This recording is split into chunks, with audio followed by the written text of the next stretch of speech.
After losing a drinking game dare, I was challenged to confess to a girl who weighs 800 pounds like a tank. But accidentally sent that message to the ice-cold CEO instead. Be my girlfriend. Hope you know what's good for you. At that moment, she was sitting in her office. Just saw the message from someone labeled, annoying jerk. Her cheeks instantly flushed pink. Heart racing wildly. He just called me his woman? A confession both tender and domineering. She sat frozen for a long moment, before managing to type a single word. Okay. But after 2.5 minutes passed, I still hadn't received any response from her. She immediately panicked, quickly sent a flurry of childish, whiny messages. Baby. I already agreed. Baby, what are you doing? Why aren't you replying to my messages? Baby, are you done showering? Let me hold you. Whatever you want to do tomorrow, I'll indulge you. But there was still no movement from the other side. Her mood became extremely anxious.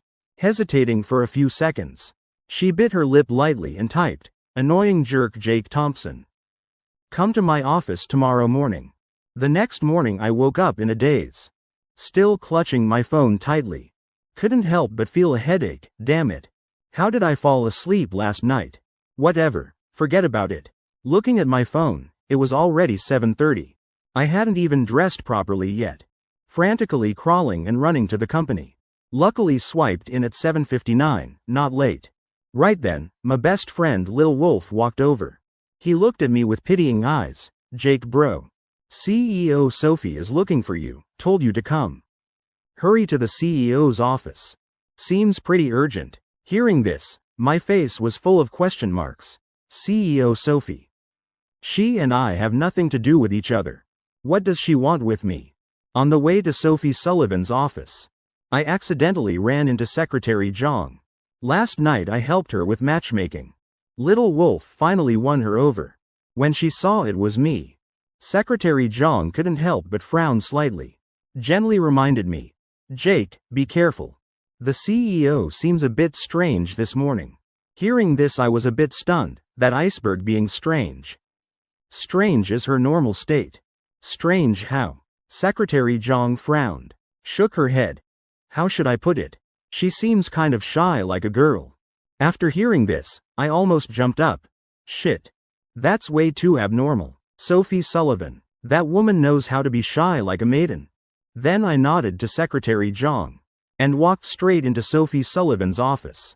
As soon as I opened the door, what struck my eyes was the image of a woman wearing a pure white sundress, one hand supporting her chin, cheeks flushed pink, lost in thought about something.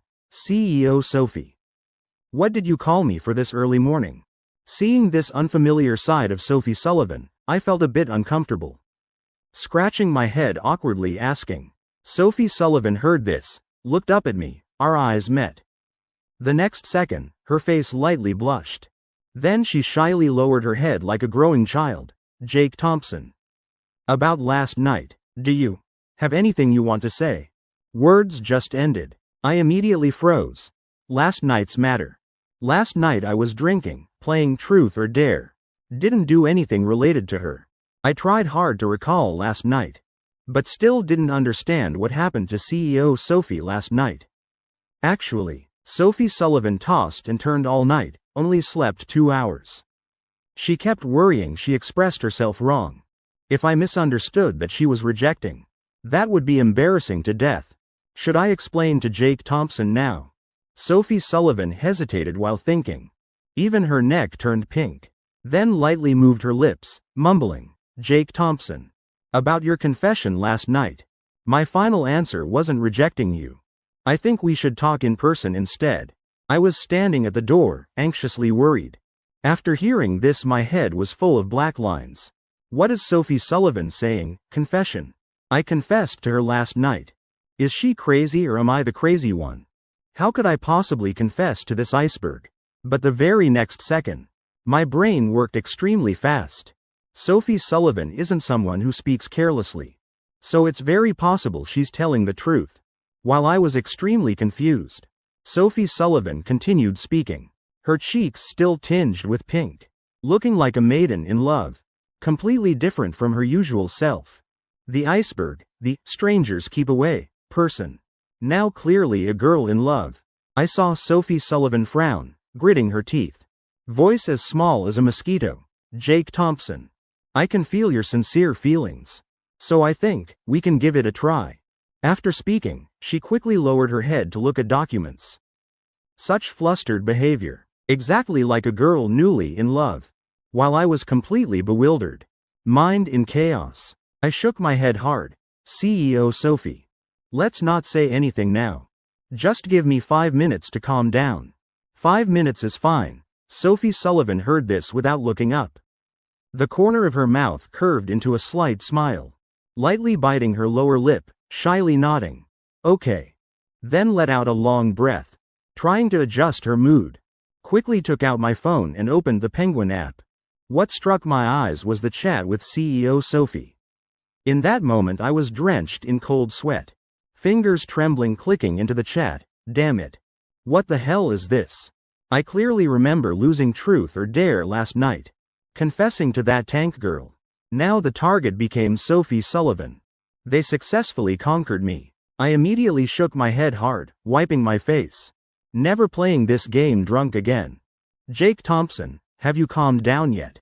Finally Sophie Sullivan spoke first. She looked at me with slight grievance. I scratched my head, temporarily calmed down. Drunk confession, message sent wrong. Yet conquered the ice-cold CEO.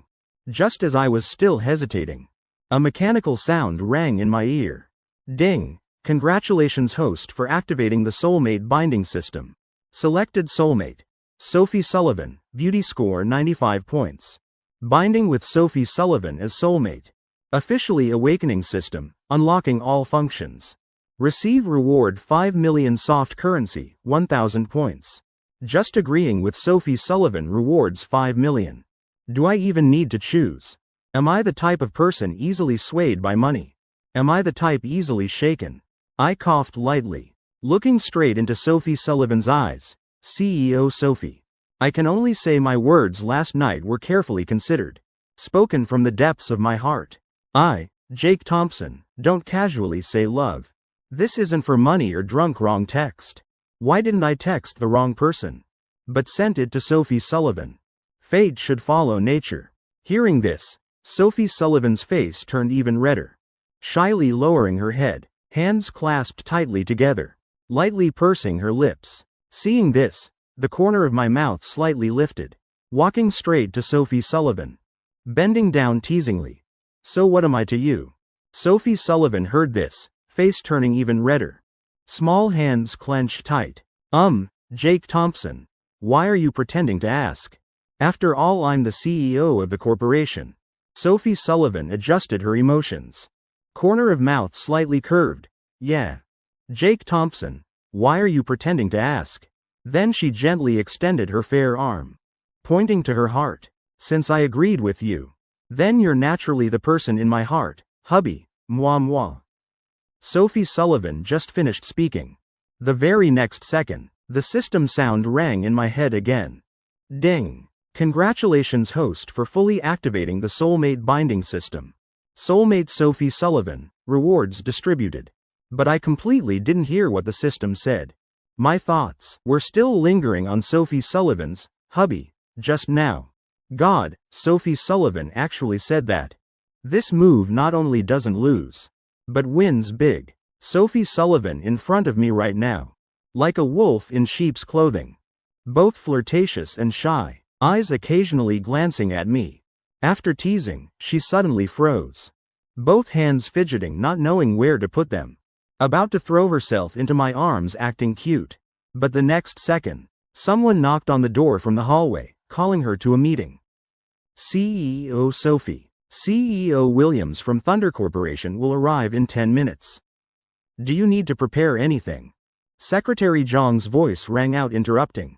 Sophie Sullivan clearly felt a bit annoyed. Returning to her icy state. All right, I know. After all, I'm the CEO.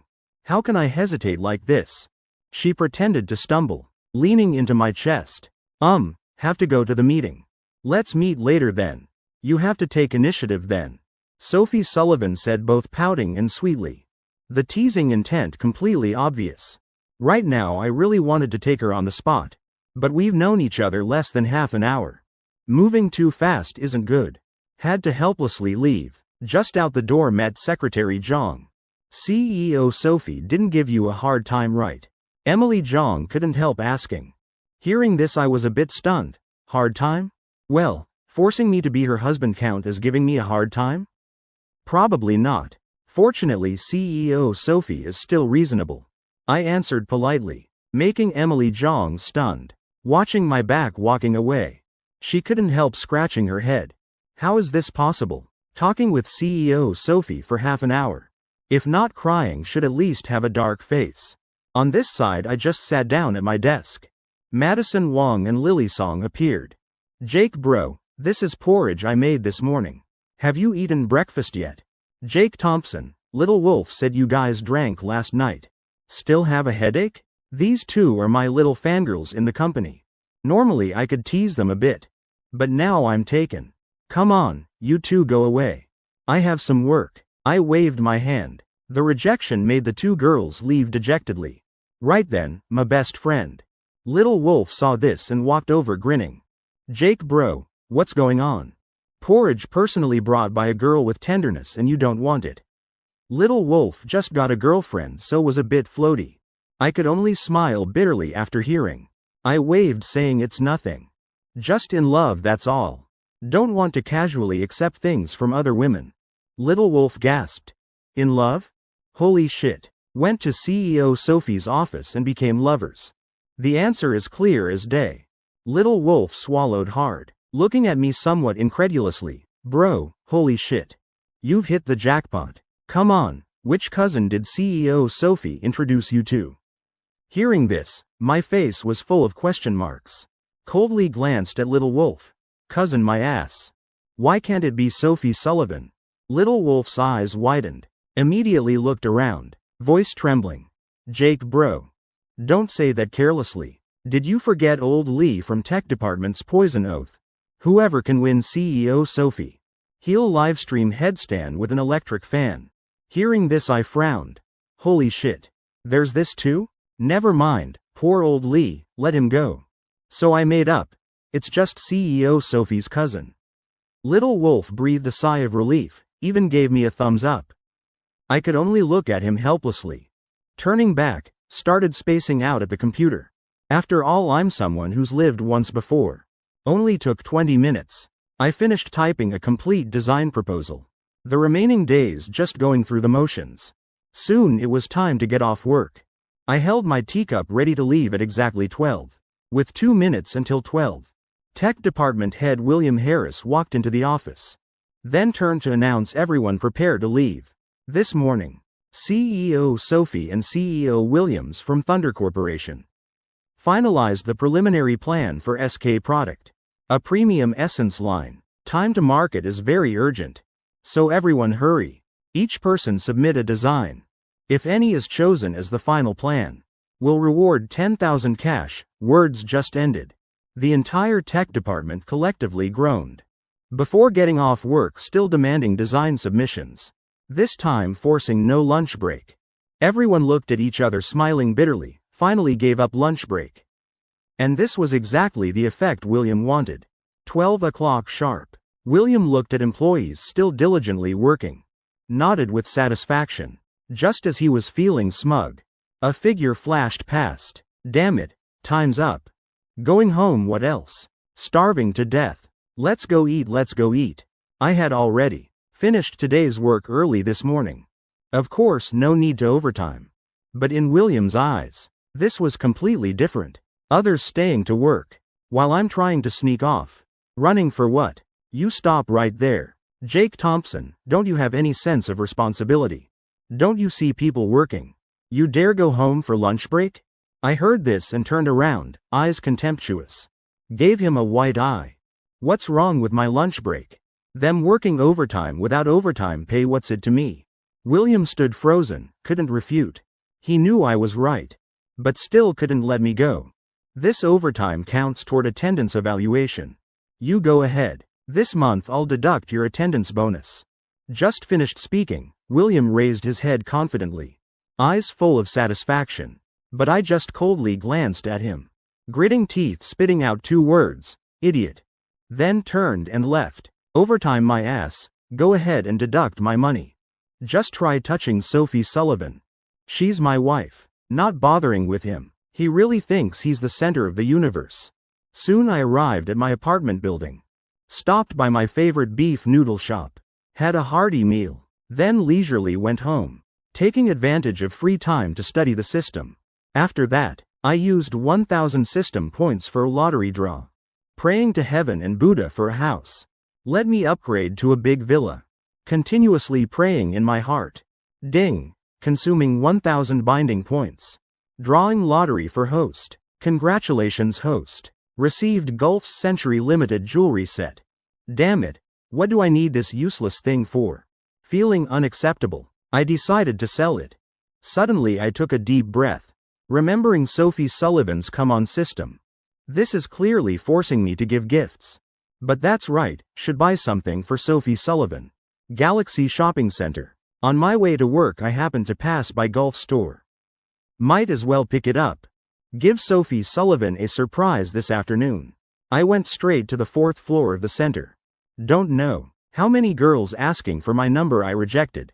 Secretly feeling a bit annoyed, damn it. Left in such a rush. Forgot to wear a mask.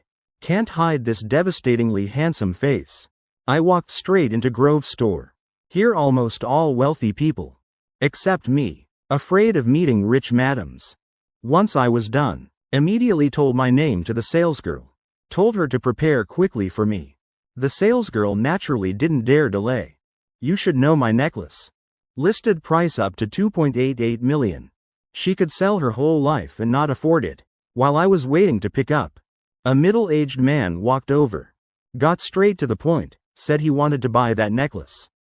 Money's no issue. He introduced himself as Thomas Sullivan. Hearing that name felt familiar. Feel like I've heard it somewhere. After knowing the necklace's price, I couldn't help swallowing. Really hard not to be tempted. But thinking again, if I sell to Thomas Sullivan, what do I give Sophie Sullivan? My woman must have her own class. So I made up that I'm picking up for a friend. Therefore, Thomas Sullivan didn't push me anymore, I see. Then I won't trouble you anymore, brother Jake, take this. In the future at Galaxy Plaza just show my business card. You'll get a discount. I wasn't polite either. Took the business card immediately. Right then. The salesgirl brought out the carefully wrapped jewelry box.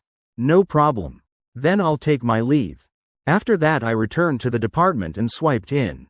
Then went straight to the top floor, CEO's office.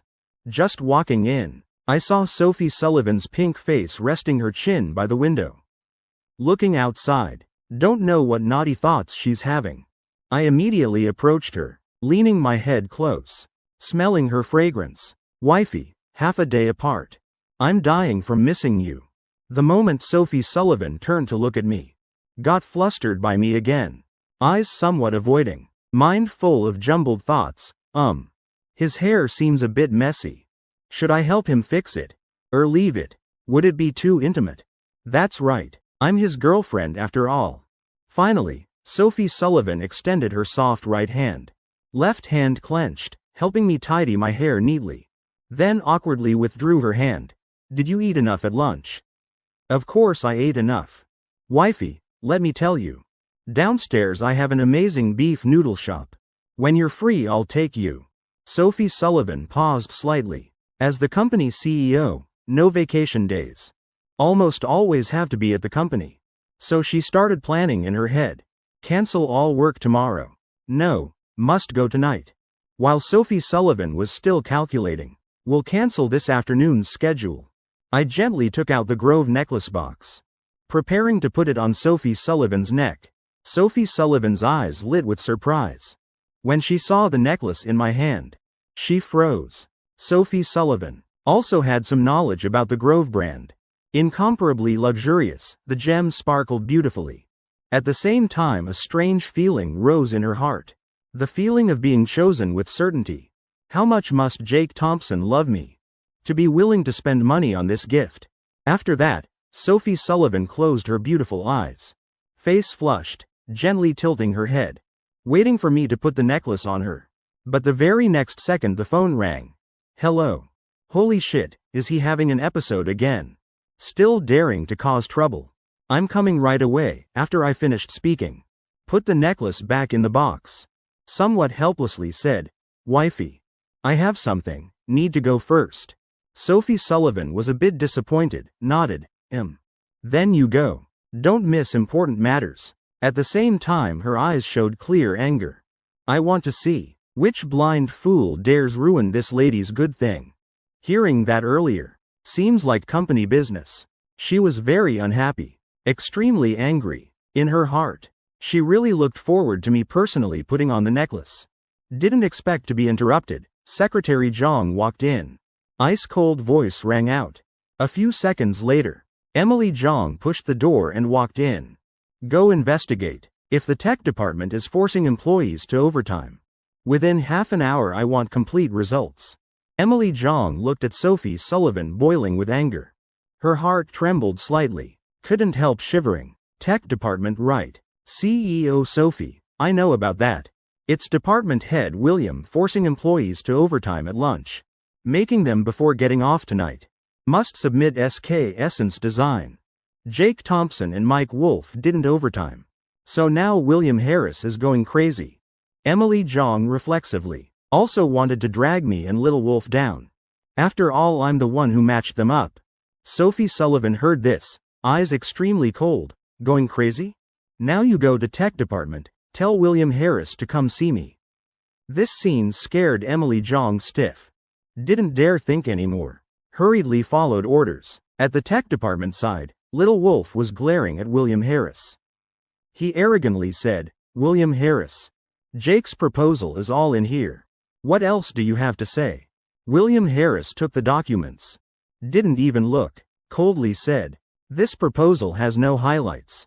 Rewrite another one. If not done no leaving work. Right then I walked in. Just arrived at the office and heard that annoying voice. Clearly deliberately pissing me off. My anger immediately flared up. I glared at William Harris sharply. Damn it. I've had enough. If not for William Harris, I'd still be being intimate with my wife. I was about to curse him to his face. When Secretary Zhang rushed in. Department head William, CEO Sophie wants you. Just hearing, CEO Sophie. William Harris' eyes immediately lit up. Holy shit. CEO Sophie wants me. Must be for praise, promotion and raise. I'm coming right away. Before leaving, he even glared at me fiercely. Wait till I come back to deal with you. I could only shrug helplessly. Fine then. Then we'll see who deals with who. Right now William Harris was standing at the CEO office door. He took a deep breath. Mood both nervous and excited. Making employees work for free. And they still obediently listen. That's his skill, William Harris. CEO Sophie must be promoting me soon. Thinking this he knocked loudly from excitement. CEO Sophie, it's me, Little Harris. William Harris sneakily tiptoed into the room. Sophie Sullivan just glanced at him coldly. William Harris' throat swallowed. Whole body trembling. CEO Sophie, here are 3 completed design proposals. Please review them. Sophie Sullivan heard and paused. Only then looked up. Those beautiful eyes staring at William Harris. So fast, William Harris saw this and trembled. CEO Sophie is surprised. This is the chance to show off. He immediately scratched his head laughing awkwardly. CEO Sophie. I announced to the department since lunch. Everyone gave up eating and resting to work. But Sophie Sullivan didn't bother listening to his explanation. Clearly confessing himself. She directly asked. So it's forced overtime. Then give me a reason you're forcing employees to work extra hours. William Harris laughed awkwardly again. CEO Sophie. I remember you once said, working more trains employees' skills. This is a good thing. Sophie Sullivan heard this and fire rose in her body. This bastard is even blaming me. HMPH, asking for death. Before she always turned a blind eye to overtime. After all it benefits the company. But now he's using that excuse to bother me. I was about to put the necklace on her. But he interrupted. Thinking of this, Sophie Sullivan got even angrier. She frowned, saying, I remember I said, as senior management, can't force employees to overtime without reason. Must give them time and space to develop themselves. To grow more independently. Doesn't department head William remember? Did I say that? William Harris wanted to cry. He dared swear. CEO Sophie really did say that before. But now Sophie Sullivan is the CEO. Whether she said it or not is her right. How dare he argue? Yes, CEO Sophie, I remember. Seeing him confess, Sophie Sullivan slammed the table hard. Ice-cold eyes looking straight at William Harris. You remember so clearly. Yet still force people to overtime? Like working so much. Then write me a 3,000-word self-criticism. Submit to the year-end discipline committee. William Harris' forehead immediately beaded with sweat. He answered trembling. I understand. CEO Sophie, I'll go write self-criticism immediately. Then he ran straight out of the CEO's office. Like barely escaping death. Breathing heavily. If you want to blame, then find any excuse. Don't know where I offended. To make CEO Sophie treat me like this. William Harris really couldn't understand. Soon he returned to tech department. Announced to everyone about the design. I'll say it once more. Everyone can. Not need to submit on time, just finished speaking. William Harris dejectedly returned to his office. But the tech department employees were all stunned. Holy shit. Did William Harris change personality? While I slightly curved my lips. Don't need to think to know. Definitely got taught a lesson by Lil Sullivan. I immediately took out my phone and opened Penguin app. Sent a message to the Ice Beauty. Baby. After work wait for me at the office. Have something to do. Sophie Sullivan replied almost immediately. Got it. I put down my phone, smiling slightly. Planning after work to put the necklace on Lil Sullivan. Complete the system's assigned task. Meanwhile, in William Harris' office, someone was whispering something in his ear. Don't know where the rumor came from. Saying I'm dating CEO Sophie's cousin. That after I entered CEO Sophie's office I wasn't single anymore. But that person, why couldn't it be Sophie Sullivan herself? When William Harris heard that rumor his whole person awakened. He immediately put down the documents. Holy shit. There's this too? Soon it was time to get off work. I stood up and stretched. Preparing to find my Ice Beauty. Just out of the elevator. Saw William Harris also just leaving the CEO's office. Oh my. Department head William the first heard you still have to overtime later. Really tough, I teased. William Harris heard the familiar voice and looked up, immediately showing a fawning smile. Oh heavens, young Master Jake, what are you saying? I'm just being a role model for the company. He smiled and said flatteringly. This scene made me a bit stunned. What's wrong with William Harris? Or does he know something? Couldn't figure out what William Harris was playing at. I decisively ignored him, turned and entered Sophie Sullivan's office. This scene made William Harris' heart stir again when he saw. Worthy of being CEO Sophie's future brother-in-law. Entering the office without even knocking. Just walked in and saw Sophie Sullivan supporting her chin with both hands. Lying on the desk, don't know what she's thinking.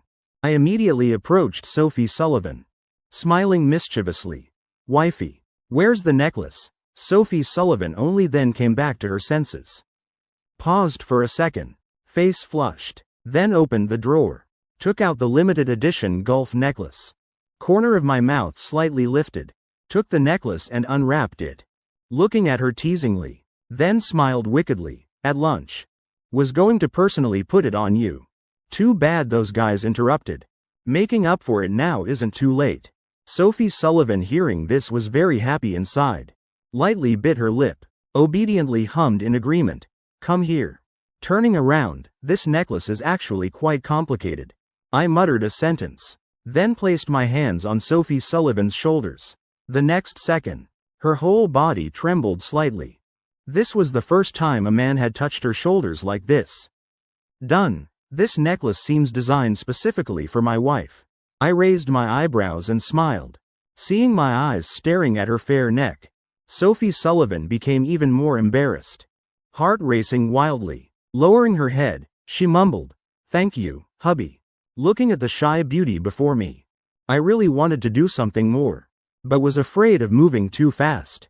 Also afraid I couldn't control myself. Had to temporarily retreat. Well, I'll go first. See you tomorrow, my love. I finished speaking and was about to leave. Unexpectedly, Sophie Sullivan suddenly spoke. Jake Thompson, are you leaving? Really leaving? Korean dramas don't play out like this. The next second, her face reddened again, shyly asking, Jake Thompson, are you in a hurry to go home? Is something wrong? I heard the hidden meaning in her question. Took a breath, then raised my eyebrows teasingly. Hey wifey, is something wrong with you? Why does this expression look so suspicious? Can't take it anymore. Little Sullivan, do you want me to do something to you? I thought and guessed. Sophie Sullivan actively stood up. Just a small thing. Won't take much of your time. Then she slowly spread her arms, hugging me, shyly burying her head in my chest. Just wanted a hug. Actually, Sophie Sullivan had been thinking about it. Can't kiss. After all, we've only known each other for a day. Even less can we do things beyond limits. So finally just chose to hug. When feeling the light fragrance on my body, Sophie Sullivan felt strangely reassured. Okay, you can go now. My little boyfriend, I scratched my head. Sighed deeply. Wifey, so you thought for so long just to take advantage of me a little? Hearing this, Sophie Sullivan startled. Tisk. Taking advantage should be mutual. HMPH. Don't tell me getting a hug from you doesn't make you happy? Alright, then I'm really leaving. But just after leaving the office, I still felt regretful. That hug was too short. Didn't even get to feel anything. Just after leaving the office, I was still marveling. First day of dating. And the ice-cold beauty Sophie Sullivan actually initiated a hug. My charm really is amazing. The next second the system rang with a ding. Completed side mission. Personally put necklace on girlfriend. Added 1,000 binding points. Recorded evening hug. Added 1,000 binding points. I frowned. What the hell is recording evening hug? Has this system opened a new function? Damn, need to research this at home quickly. An hour later, Sophie Sullivan also arrived at her villa. Pushing open the door, face overflowing with indescribable joy. Thought there was a thief in the house.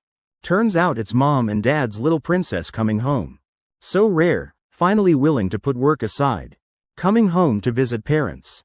A middle-aged man quickly ran down to the first floor hall.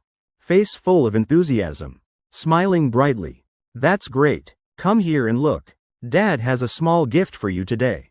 Sophie Sullivan was slightly stunned. Then followed Thomas Sullivan to the study. Hey Sullivan, open it and see. Sophie Sullivan took the small box from Thomas Sullivan's hand.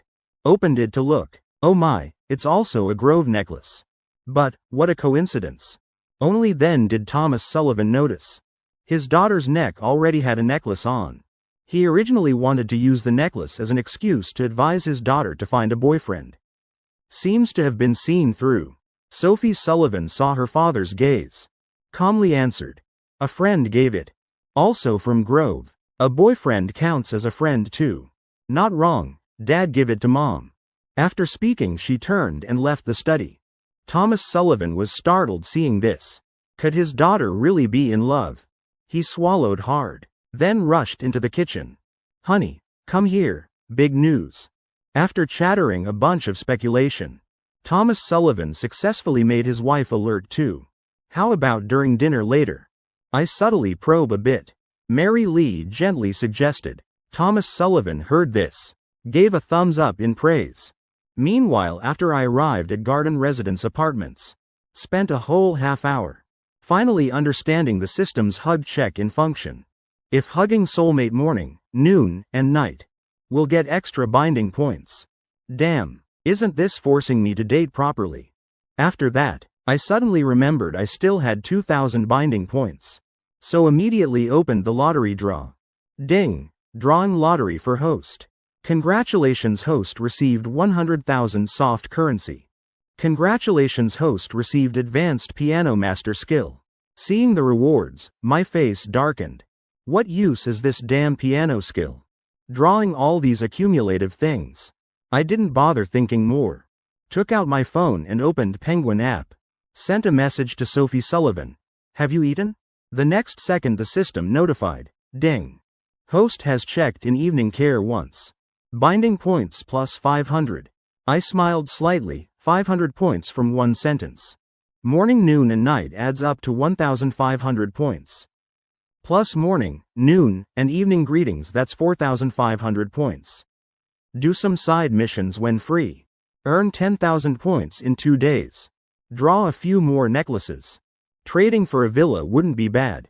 Meanwhile at Half Moon Lake Villa, Thomas Sullivan was sitting at the dinner table, desperately winking signals to Mary Lee.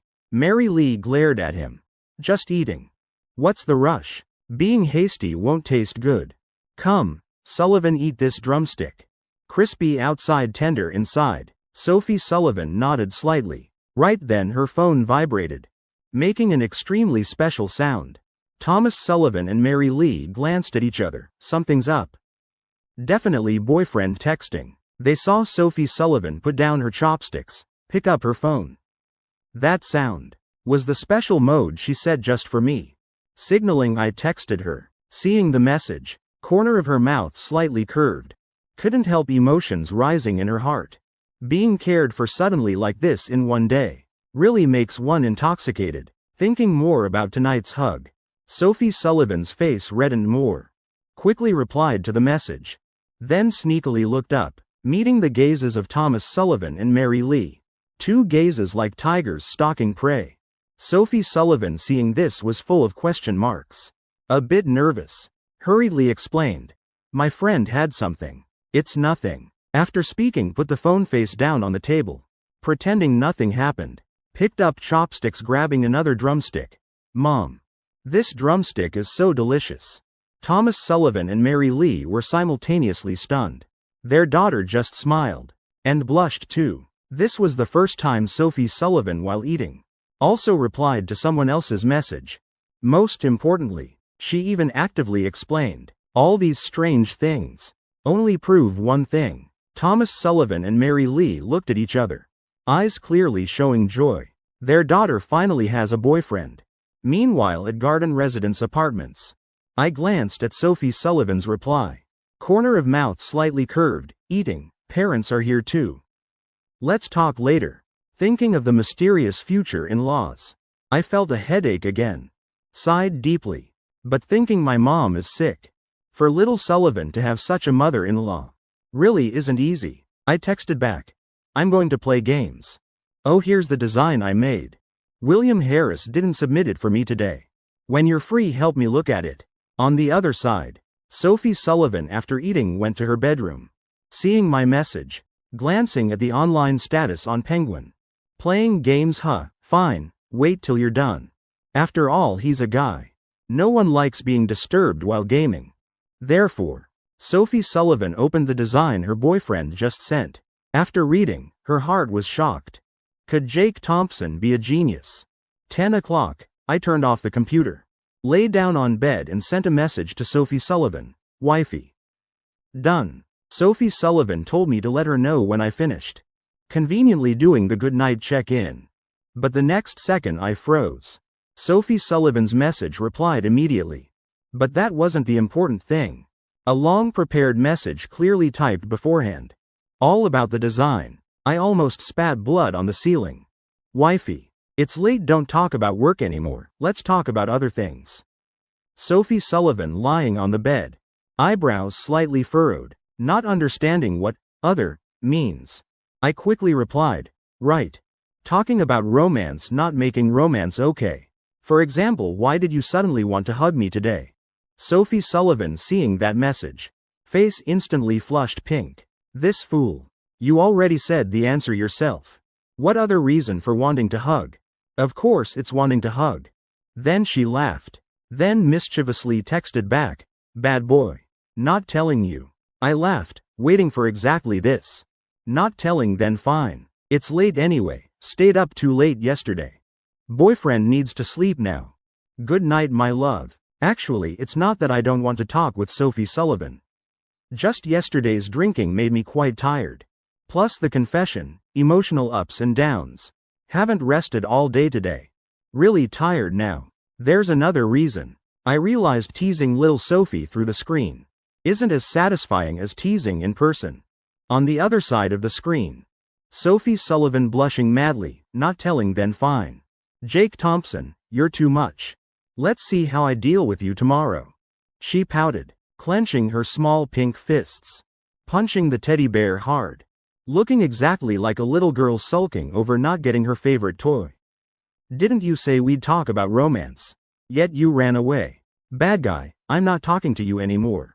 The next morning, Sophie Sullivan hazily opened her sleepy eyes, saw the message her boyfriend sent, "Wifey, good morning." She couldn't help blushing. Replied back, "Good morning." Instantly all last night's anger disappeared, heart full of happiness. Then she ate breakfast, then spent another half hour carefully applying makeup, then went to work. Sophie Sullivan just left. Her parents sneakily came down from upstairs.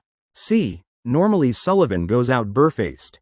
This morning sat doing makeup for half an hour. Must really be in love.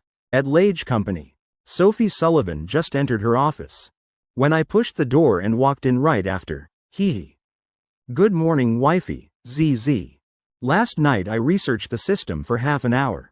One hug gets 500 binding points. I can't miss this. Today I also dressed sharply before leaving home. Plus this devastatingly handsome face. ZZ. Sophie Sullivan didn't dare look straight at me. Too handsome, really lucky to meet him. She silently thought in her heart. Face slightly red but gently responded, "Good morning." I wasn't satisfied hearing this. Pouted. "What about the proper address?" I said, "Good morning wifey. You should respond properly." Being stared at by me. Sophie Sullivan felt tingles down her spine. Heart beating wildly. Red lips slightly moving. "Good morning. My little boyfriend." As expected. Just after speaking her face flushed red. "Progress." I nodded, eyes full of pride. Hearing my praise. Sophie Sullivan's heart felt dipped in honey. Jake Thompson is praising me. So happy. But when she looked up again, I was already standing right in front. I smiled mischievously, commanding Sophie Sullivan. "Stand up." She froze. Stand up for what? Though puzzled, still obediently stood up. I continued commanding. "Raise your arms." Sophie Sullivan obediently complied again, looking just like a life-sized doll. Then I lowered my voice. "Hug me." That gentle yet domineering voice made Sophie Sullivan's heart pound. She gently hugged me. Just a few seconds then let go. But this time she leaned close to my ear, whispering, "Good morning, my little boyfriend." Then like a startled sparrow, she spun back to her desk, grabbed a pen, pretending to process documents. Seeing this, I just silently waved. Breathed in the pleasant fragrance. "All right wifey. I'll go to work first." Sophie Sullivan nodded like a pecking chicken. Face flushed. Head down the whole time, not daring to look. After half the day passed, Sophie Sullivan still hadn't heard the door close. She felt a bit confused. So sneakily looked up. Just happened to meet my wickedly smiling eyes. Her face flushed red again. I found this scene incredibly adorable. Laughing. "Wifey. I don't mean anything. Just wanted to remind you. The pen you're holding is upside down." After speaking I pushed the door leaving Sophie Sullivan's office. Stay a bit longer. This girl probably won't survive. Confirming I really left. Sophie Sullivan finally breathed a sigh of relief. Oh God. Lost face in front of Jake Thompson. It's all his fault. Sophie Sullivan's heart tangled like twisted silk, clenching her pretty little fists. A ray of sunlight shone on her tilted cheek, eyes full of laughter. Meanwhile I returned to RD and started slacking, playing games until past 10. Just closed the game planning to watch a movie. Phone rang with a ting-ting. A message from Sophie Sullivan. 10 o'clock high-level meeting to discuss my design. They want me to come explain a bit. I could only shrug helplessly. These leaders really. My plan was written so clearly. Must all be illiterate. But then I showed my signature smile. Hesitated 2 seconds then texted back, "Fine. But hug me at noon okay." In the office, Sophie Sullivan's brain immediately buzzed. She was just thinking, When can I hug him again? Turns out I texted exactly what she wanted. So she immediately typed, okay. Present well at noon. Tonight I'll reward you with another hug. I read it, heart celebrating. Both noon hug and evening hug. 2 hugs, 1,000 binding points right there. Great my love. Which meeting room? Text me later. But I didn't know. In the CEO's office right now. Sophie Sullivan was grinning like she won the lottery. She muttered, Sophie Sullivan, you really know how to talk. Even saying it's rewarding him. Clearly rewarding yourself. Right then, there was a knock at the door. Sophie Sullivan froze. Immediately returned to her usual icy demeanor. A moment later, I received the location from Sophie Sullivan. Then stood up and walked straight to meeting room 2. Inside were already a few people. 4 senior leaders chatting. I didn't hesitate, pushed the door and entered. Facing 4 senior leaders, I wasn't afraid at all. Greeted each one, until the last person. The company's CFO. The first 3 saw me greet him. He frowned, evaluating me from head to toe. Jake Thompson. You're dressed a bit casually. Hearing this, I also frowned. This meeting called me so urgently. No time to change properly. Besides, I don't see anything casual about these clothes. I secretly scorned in my heart. No time to change clothes. If not for Sophie Sullivan's sake, I wouldn't even attend this meeting. Seeing I dared talk back, Charles Miller immediately got annoyed. Growled softly. Look what we're wearing. Then look at your outfit. Everyone here is your leader. Dressing like this trying to get attention? Just about clothes. He was once scolded by Sophie Sullivan. Those 3 sentences were all Sophie Sullivan's words. Now using them to scold me, looking pleased with himself. Later, other leaders also arrived one by one. Everyone knew. Charles Miller was once scolded. Just for not wearing proper attire. Now lots of whispering and gossip. While I could only feel helpless. Power really can crush people. Right then, high heels clicked from the hallway. Sophie Sullivan arrived. She just entered the room. Saw Charles Miller seemingly giving me trouble. Surrounded by shareholders. She frowned. What's going on? Charles Miller, seeing Sophie Sullivan arrive, was secretly happy. Already imagining how she'd scold me. He explained the situation to Sophie Sullivan. I could only shrug helplessly. Vice President Miller said so, I have nothing to say. Hearing this, Sophie Sullivan bit her lower lip. She pondered. Clearly Charles Miller was deliberately picking on Jake Thompson. She felt a bit guilty inside. If she had handled things faster, arrived a bit earlier, things wouldn't have turned out like this. She looked up. Her gaze sweeping the room made it feel cold. All the leaders in the room broke out in sweat. Everyone thought I was done for. You should know Charles Miller is vice president. Even CEO Sophie doesn't give him face. Let alone me, a mere employee. Sophie Sullivan's gaze was indeed very cold. But what surprised everyone was that gaze went straight toward Charles Miller. What's wrong with Jake Thompson dressing like this? President Miller, tell me. Sophie Sullivan's voice carried some coldness. Charles Miller, hearing this, immediately felt nervous inside. Felt something wasn't right. But already at this point, he could only stubbornly respond. CEO Sophie. Everyone's wearing business attire. Jake Thompson dressed like this, isn't it too attention-seeking? Too flashy. Sophie Sullivan still stared at Charles Miller. Said softly. Indeed, not business attire. But Jake Thompson is dressed neatly and politely. What's wrong with that? President Miller is being too nitpicky. If that's the case, I want to receive a financial report tomorrow. Complete and detailed. I also want to learn how to nitpick a bit. Finally, apologize to Jake Thompson. Now let's have the meeting. The very next second, soft laughter rang through the meeting room. Sophie Sullivan sat in the chairman's seat, while Charles Miller, red-faced, returned to his seat. The meeting officially began from here. I squinted, looking toward Sophie Sullivan. Strong presence. Both cool and beautiful. That's my wife. Then I withdrew my gaze, stepped onto the platform, began presenting vividly, making the leaders below listen in awe. Until the presentation ended, applause rang out again. Lost count. How many times they've applauded me.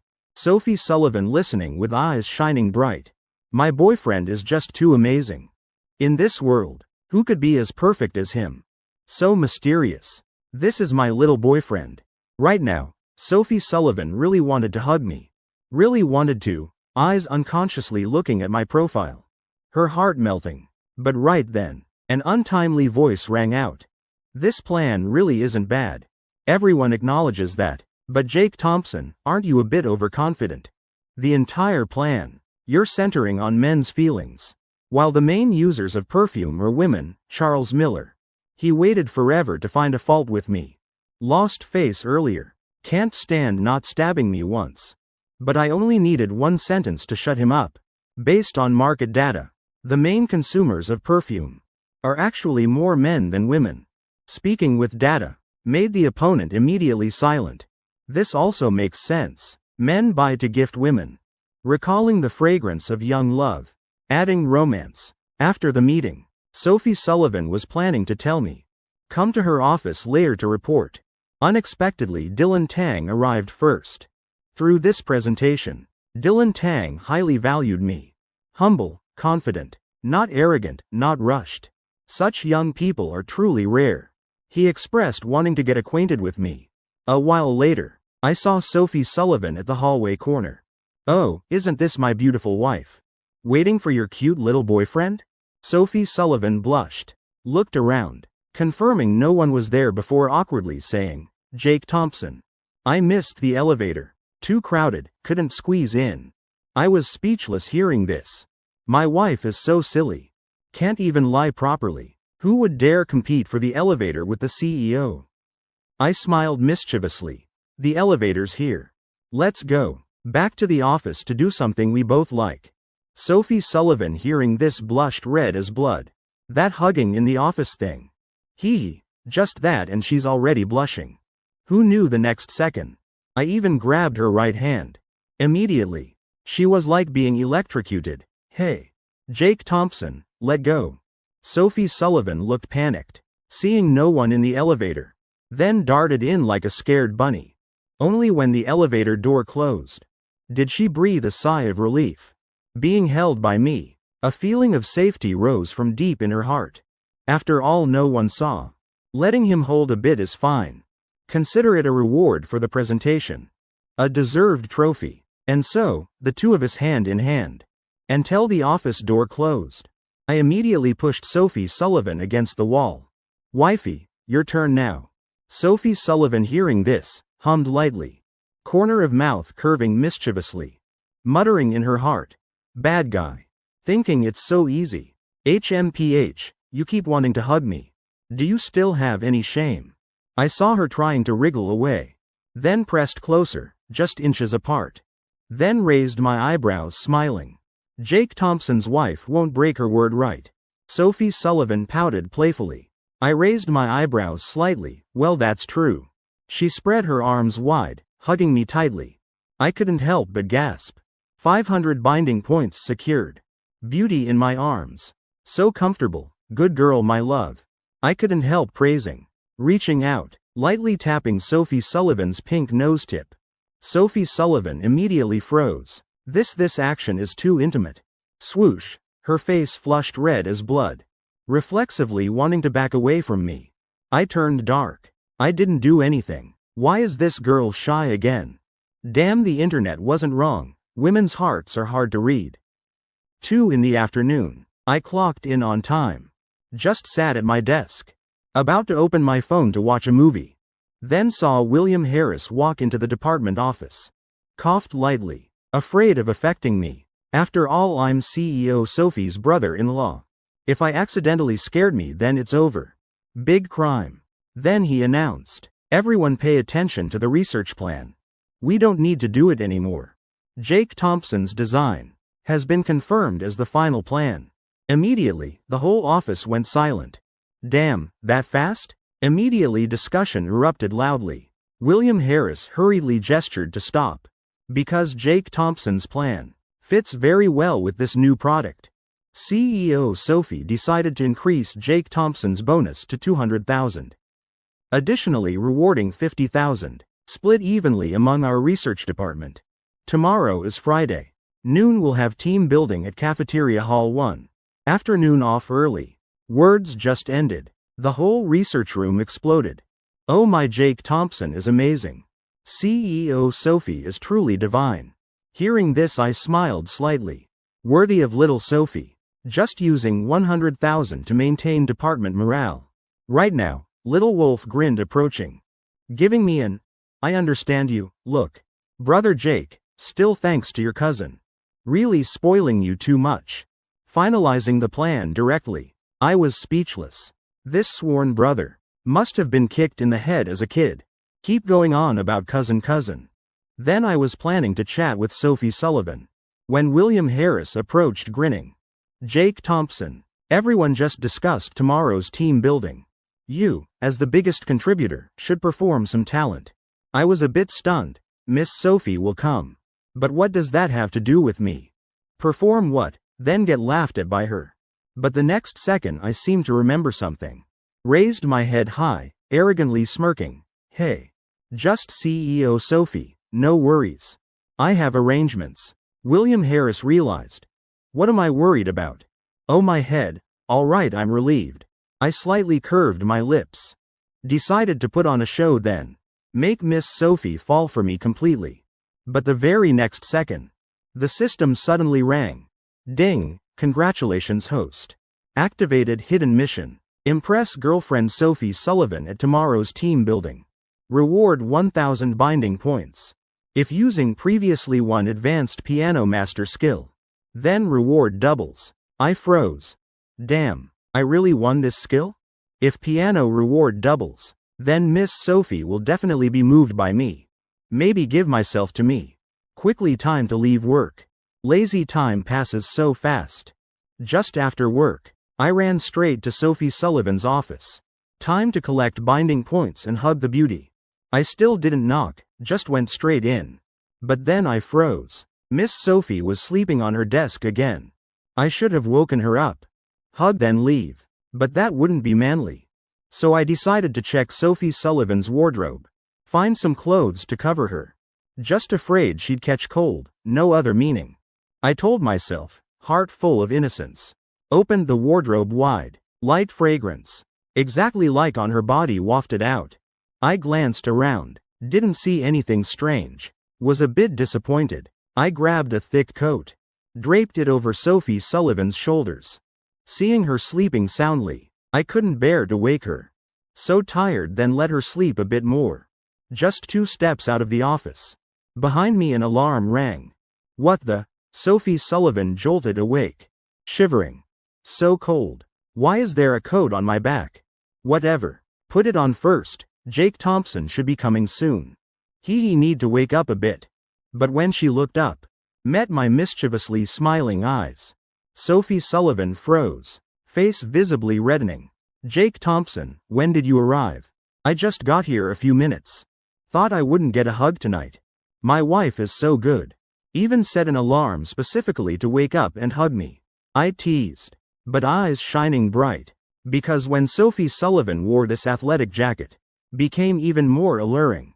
Sophie Sullivan, hearing me tease, couldn't help pouting. She hummed lightly. Annoying. It's not like that. I was just afraid someone wouldn't get their hug today.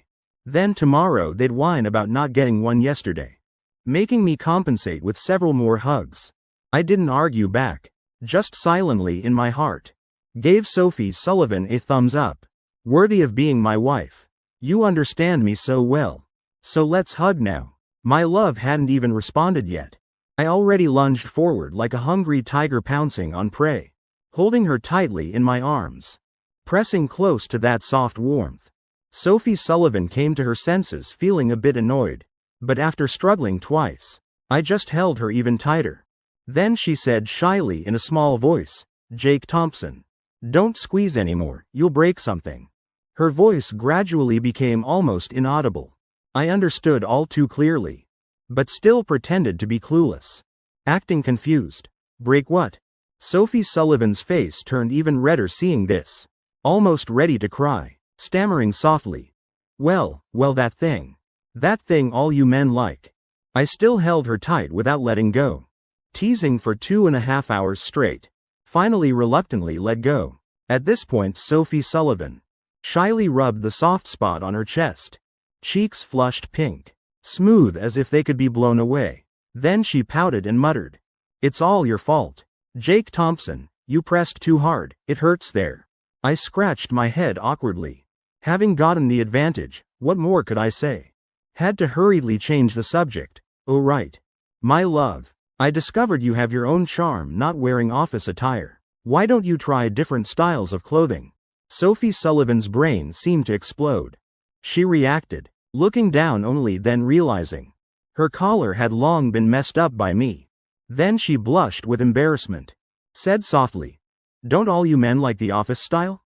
Mature, intellectual, right?" I scratched my head hearing this, frozen. Face full of black lines. Who said that? They can't represent me. As long as you wear it, I like everything. But thinking again, it didn't seem quite right. I hurriedly corrected. But actually, if I had to choose, my favorite isn't athletic wear, but Japanese school uniform, JK. Sophie Sullivan froze, poking her cheek with her finger, innocently asking me, "What's JK?" I choked hearing this. Good heavens. Sophie Sullivan, though an ice-cold CEO, is ultimately just in her 20s. Doesn't even know what JK is. Does her house not have internet? So pure indeed. I quickly put on a serious face, acting proper, explaining, "It's just a type of uniform. I think it really suits my wife." A type of uniform? How's it different from office wear? Sophie Sullivan didn't understand at all. Only remembered one thing. JK is the style I like. Really suits me? Sophie Sullivan still looked up at me doubtfully, eyes full of seductive curiosity. I leaned in close again, grinning. "That's right. Especially for someone silly who drools in their sleep like you." Sophie Sullivan froze hearing this. I drool in my sleep? She looked up following my gaze, looking down at the desk where she just slept. Indeed, there was a small transparent trail. Swoosh. Sophie Sullivan's face turned red as a tomato. So embarrassing. "Jake Thompson, why didn't you say earlier? You did it on purpose, didn't you?" Sophie Sullivan puffed her cheeks, huffing and puffing, glaring at me angrily. "HMPH. My love, I just saw it too. It's fine, who hasn't drooled in their sleep? Let me wipe it for you." Sophie Sullivan panicked hearing this, snatched the tissue from my hand, but losing her balance, stumbling, her whole body tilting, about to crash straight to the floor. Shit, I was startled. Quickly reached out to catch her. Oh my, this silly girl. Good thing I reacted fast. Otherwise that fall would have bruised her bottom badly. Could even hear the sound of butt hitting floor. The soft sensation transmitted to my palm. I couldn't help taking a deep breath, so soft. My hand even squeezed lightly. Hard, must be bone right. I unconsciously slid my hand down a bit, but met Sophie Sullivan's gaze directly. "Jake Thompson, you scoundrel." I saw her face flush red, pursing her lips, both hands covering her bottom looking at me. I couldn't help blurting out, "Wifey. Let me explain first." "No really wifey, let me explain." But seeing Sophie Sullivan didn't seem angry. I quickly found an excuse to escape. "My love, hee. Suddenly remembered I have something tonight. Still have to perform tomorrow. I'll go first, bye." "Oh, and the drool earlier, I wiped it for you already." I conveniently grabbed a tissue, wiped the desk sparkling clean. Then without another word fled straight away. Ran out of Sophie Sullivan's office. Haha, teasing little Miss Sophie is really addictive. Almost forgot. Her essence is still an ice-cold female CEO. Based on intimacy level between host and girlfriend. Added 5 binding points. Reached 65 points, check-in rewards doubled. Host heroically saved the beauty. Prevented girlfriend from falling and performed excellently. Bonus 2,000 binding points. The system voice rang in my head, I couldn't help scratching my head. This move really paid off big. Back in the CEO's office, Sophie Sullivan felt her whole face burning. Good thing no one saw. This Jake Thompson is really too much. She thought back to being groped earlier. I really almost fell. Jake Thompson catching me wasn't wrong. His hand accidentally touching my waist is fine too. I'm not unreasonable. But deliberately squeezing so hard like that, what's that about?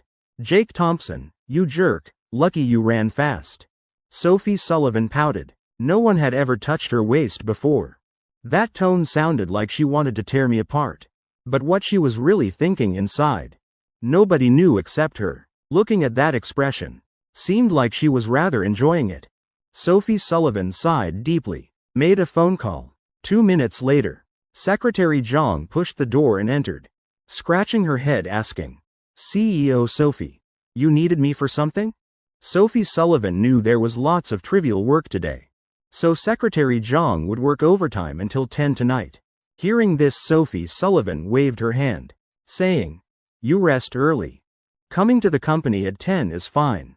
Secretary Zhang was stunned, but as a professional secretary, she immediately understood Sophie Sullivan's meaning.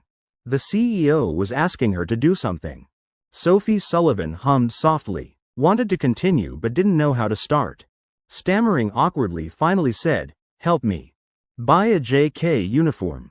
Secretary Zhang almost fell to the ground hearing this. Buy JK? CEO. You sure it's JK not CK? Sophie Sullivan nodded seriously. Right, JK. A type of uniform. Help me buy one. Secretary Zhang's brain started overloading. She couldn't imagine Sophie Sullivan wearing JK. Which brand? Any color requirements? Sophie Sullivan paused slightly. Color. Her eyes turned toward the computer. Quickly opened a document file. Found the section with my name. Title. Jake Thompson likes blue. Sophie Sullivan read it, then thought and said, blue then. As for style, you choose yourself. Secretary Zhang saw her open the document. Then breathed a sigh of relief. Must be buying for someone else. Thank goodness, I was scared to death. Then she replied, yes, CEO. After speaking, Secretary Zhang turned and left the office. After the secretary left, Sophie Sullivan finally exhaled in relief. But her eyes unconsciously glanced toward the desk. Earlier, while I was flustered, I had wiped away the drool from when she slept. Actually, Sophie Sullivan rejected me because she was afraid. She was afraid I'd think less of her. After all, it was drool. But I didn't mind at all. That made Sophie Sullivan happy from the bottom of her heart. The feeling of being chosen with certainty. A sense of safety and confidence spreading through her heart. Such a good boyfriend. Tomorrow I'll wear that outfit for him to see. Hope he won't think less of me either. Sophie Sullivan's face was full of anticipation, not knowing what dark things she was imagining. Her face also flushed pink because of it. On the other side at Serenity Street, at the Celestial Music House District, to prepare for tomorrow's performance, I wanted to buy a piano. Though I had advanced skills from the system. But I didn't want to do it carelessly. At least needed a decent piano. Get familiar with the keys a bit. Choose the music piece too. I decided to spend big. Buy the best piano right away. The whole purchase process went smoothly. Swiped card, delivery. The staff carefully moved the piano into my living room. Mr. Thompson, congratulations on your new Yamaha. The owner also gave me a business card. I casually took it, then prepared to try playing. Good thing my apartment is spacious. Otherwise there'd be no room for the piano. I sat down at the piano, looking at the alternating black and white keys.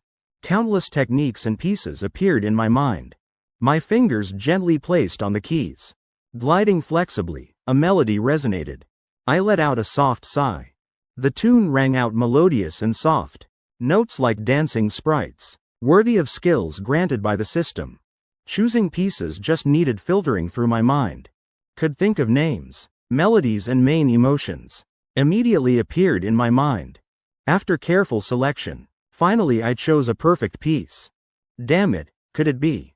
Little Miss Sophie won't cry from being moved, and throw herself into my arms for me to hold completely? The next morning, a ray of sunlight shone into the room. After getting ready, I went to the company. After swiping in, went straight to the top floor. Though yesterday's office incident was a bit embarrassing. But last night I probed Sophie Sullivan through text. Testing her attitude a bit. Seemed fine. I pushed the door and entered.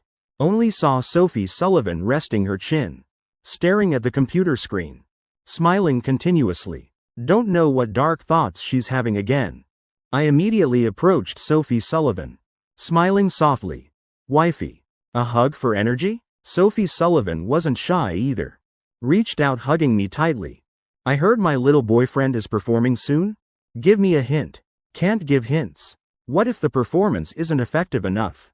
The system doesn't give binding points, then what? Then I suddenly had an idea. Pointing at the dark circles under my eyes, pretending to complain. Wifey. See this? What's with these dark circles? Why do I have dark circles? Because last night I stayed up preparing the performance. Don't you feel sorry for me? Sophie Sullivan frowned slightly hearing this. Are you very tired now? It's just a company party. No need to push yourself so hard. She cared about me a lot. Staying up like this, what if you get sick? What would I do? But before she could finish, I cut her off. I placed my index finger on her lips, signaling Sophie Sullivan to be quiet. Deliberately getting closer to her. Voice gentle. Because yesterday I heard my wife, the beautiful charmer, would personally come watch. If I don't prepare thoroughly, how can I surprise my wife? Sophie Sullivan froze hearing this, her ears full of my sweet words. So, Jake Thompson wanted to surprise me. That's why he stayed up till he got dark circles? Being this devoted, who wouldn't be moved? Being led like this, she looked forward to my performance even more. Heart like hundreds of ants crawling. Extremely anxious. Just hoping noon comes quickly to watch. Oh no. Before that, still need to change into the uniform Jake Thompson likes. Give him a surprise in return. Sophie Sullivan showed a sweet smile. I was already at the office door, about to push the door open. Wife, remember to come on time. Sophie Sullivan smiled gently, nodding obediently. Okay, hubby. Back in RD. I went straight to my seat. Meanwhile, on the other side, Secretary Zhang, carrying 2 JK uniforms, entered Sophie Sullivan's office. CEO Sophie, these two I bought from the special craft shop at Galaxy Plaza. Light sky blue and navy blue. I thought both were pretty, so got both. Sophie Sullivan gestured to put them on the desk. Take the invoice to finance for reimbursement. After Secretary Zhang left, Sophie Sullivan immediately couldn't resist opening the 2 exquisite boxes. Just seeing the skirts in the boxes, Sophie Sullivan was stunned. Why are these pleated skirts? This style is way too feminine. I've never worn things like this. Oh, no wonder yesterday Secretary Zhang was so dazed. Really doesn't suit my taste. 11:30 a.m. Everyone in RD gradually arrived. The atmosphere started getting lively. What's little Jake performing? I think little Jake just standing there is already a performance. Exactly. The girls in the department even put on makeup. They have designs on our little Jake.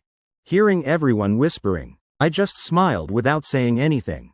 Glancing at girls like Rose and Lil Lin. Indeed looked prettier than usual today. 5 minutes later, that William Harris finally stood up. Tears in his eyes, thanking profusely. After a tedious 2.5-minute speech, William Harris finally ended his lecture. He raised his eyebrows looking at me. Next is RD's genius, Jake Thompson, performing. The drowsy crowd suddenly perked up. Brother Jake, your turn, finally your performance. So excited. Oh my god, sisters, look at Jake's side profile. I want to have babies already. Hearing this, I was immediately dizzy. Just wanted to say, everyone hold on. CEO Sophie hasn't arrived yet. If I perform now, I'll lose big time. Little Miss Sophie, what are you doing? Why haven't you come yet? How about we wait a bit? Play some small games with beer or something. Nobody would refuse this suggestion, right? William Harris, seeing me hesitate, grinned looking at everyone, slammed the table. Oh my. Our genius is being shy. Come on, cheer for him. Immediately, the whole hall erupted in cheers. Jake Thompson, go for it. My whole body went numb. Really wanted to slap William Harris twice. I was just about to find an excuse to escape, but got played. Right then I keenly noticed the hall door being gently pushed open by someone. The next second I completely froze. Holy shit. Who is this? Looking at the outfit, definitely a sweet girl. But this face looks exactly like my Ice Mountain wife. I was stunned. Does my wife have a twin sister? Then I suddenly remembered. Yesterday I accidentally said I liked JK uniforms. So little Miss Sophie wore this for me? William Harris. Seeing Sophie Sullivan dressed like this, his jaw dropped. Immediately walked over grinning to greet her. But Sophie Sullivan's eyes were cold as ice. Completely ignoring him. Finding an ideal seat to watch me perform. The whole research room went silent. Because they clearly saw it was CEO Sophie. But couldn't process it at all. Good heavens. Has the CEO ever dressed like this? I can't take it anymore. It took a full minute for them to regain composure. Racing to greet Sophie Sullivan. While I could only shrug helplessly. Look at these people, truly useless. One little Miss Sophie scared them all pale. Watch how I conquer her. I placed my hands on the piano.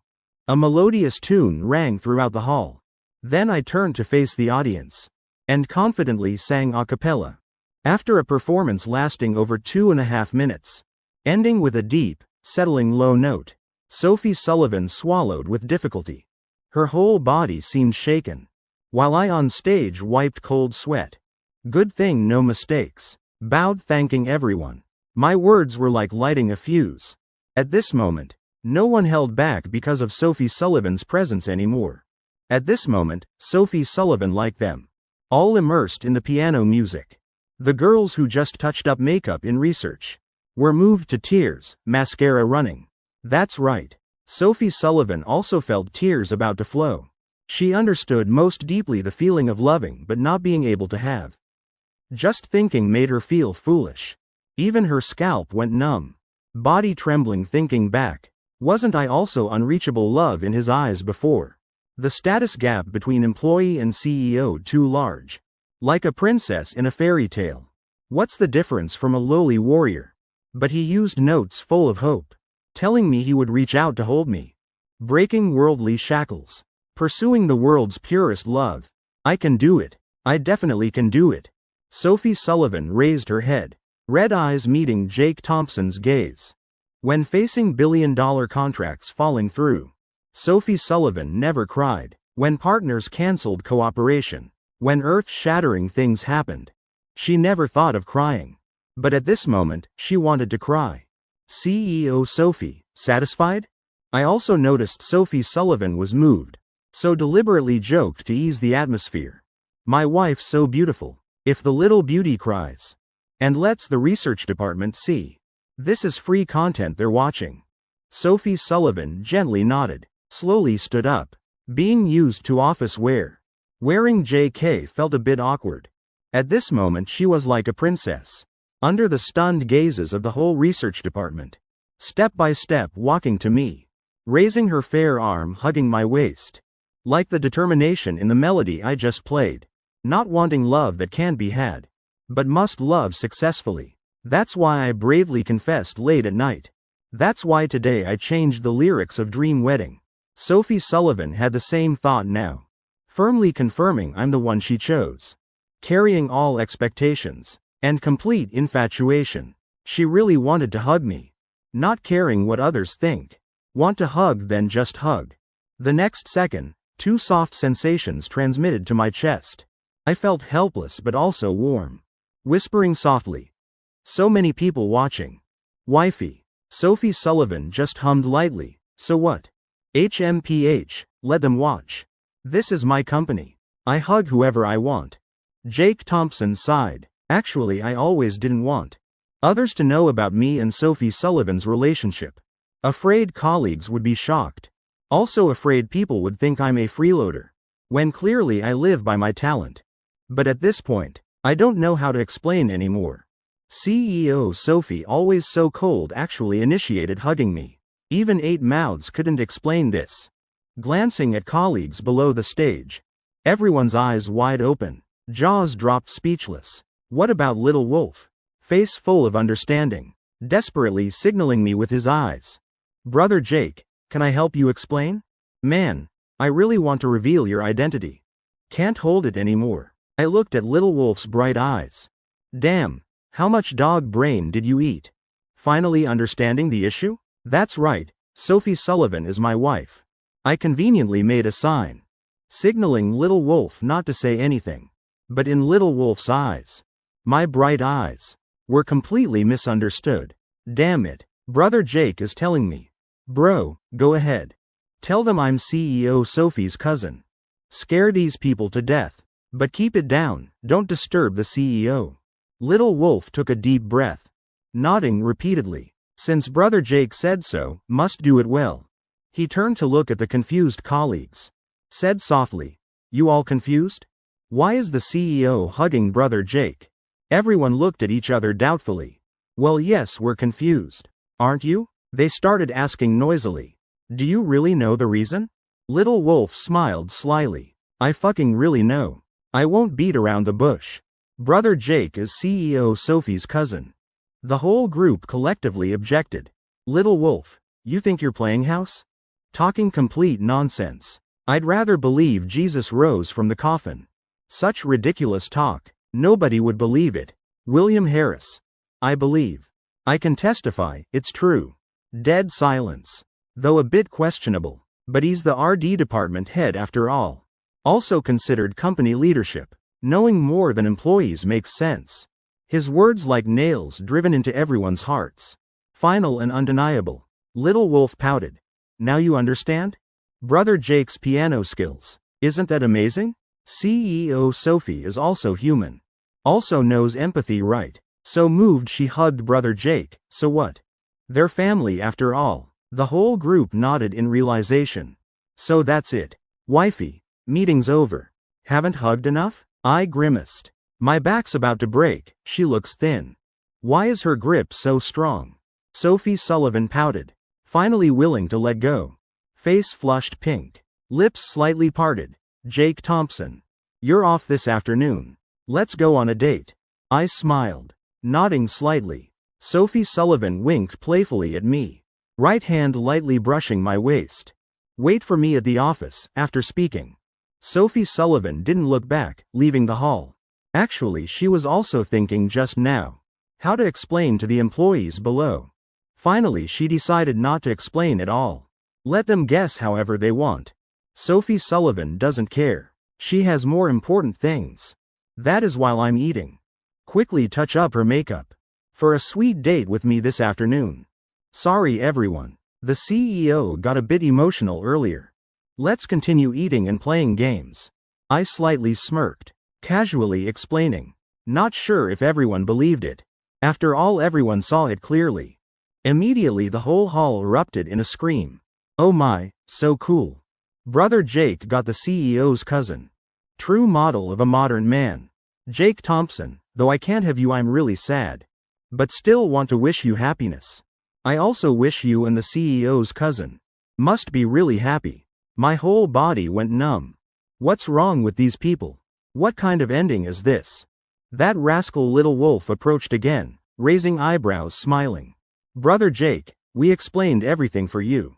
No need to thank us. I held my forehead. So that's what Little Wolf's look meant. But thinking about it still feels wrong. How can everyone believe Little Wolf's words that I'm CEO Sophie's brother-in-law? His mouth full of fiction, yet people believe him. Little Wolf paused. William Harris told everyone it's true. Must have heard from the CEO herself. I could only cry out internally. What the hell is happening? Where did William Harris hear about this? Someone give me a reasonable explanation. My ears only rang with the refrain. CEO's cousin. I'm completely numb. Before only Little Wolf was dumb. Now damn it, the whole group is dumb. Is my workplace a nest of idiots?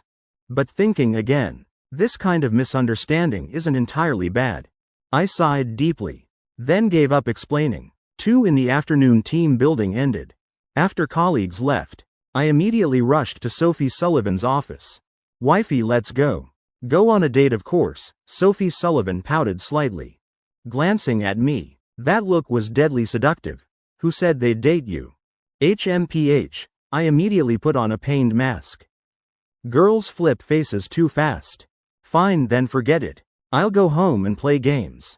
Sophie Sullivan was startled. Jake Thompson, you jerk. Seeing I really intended to turn and leave.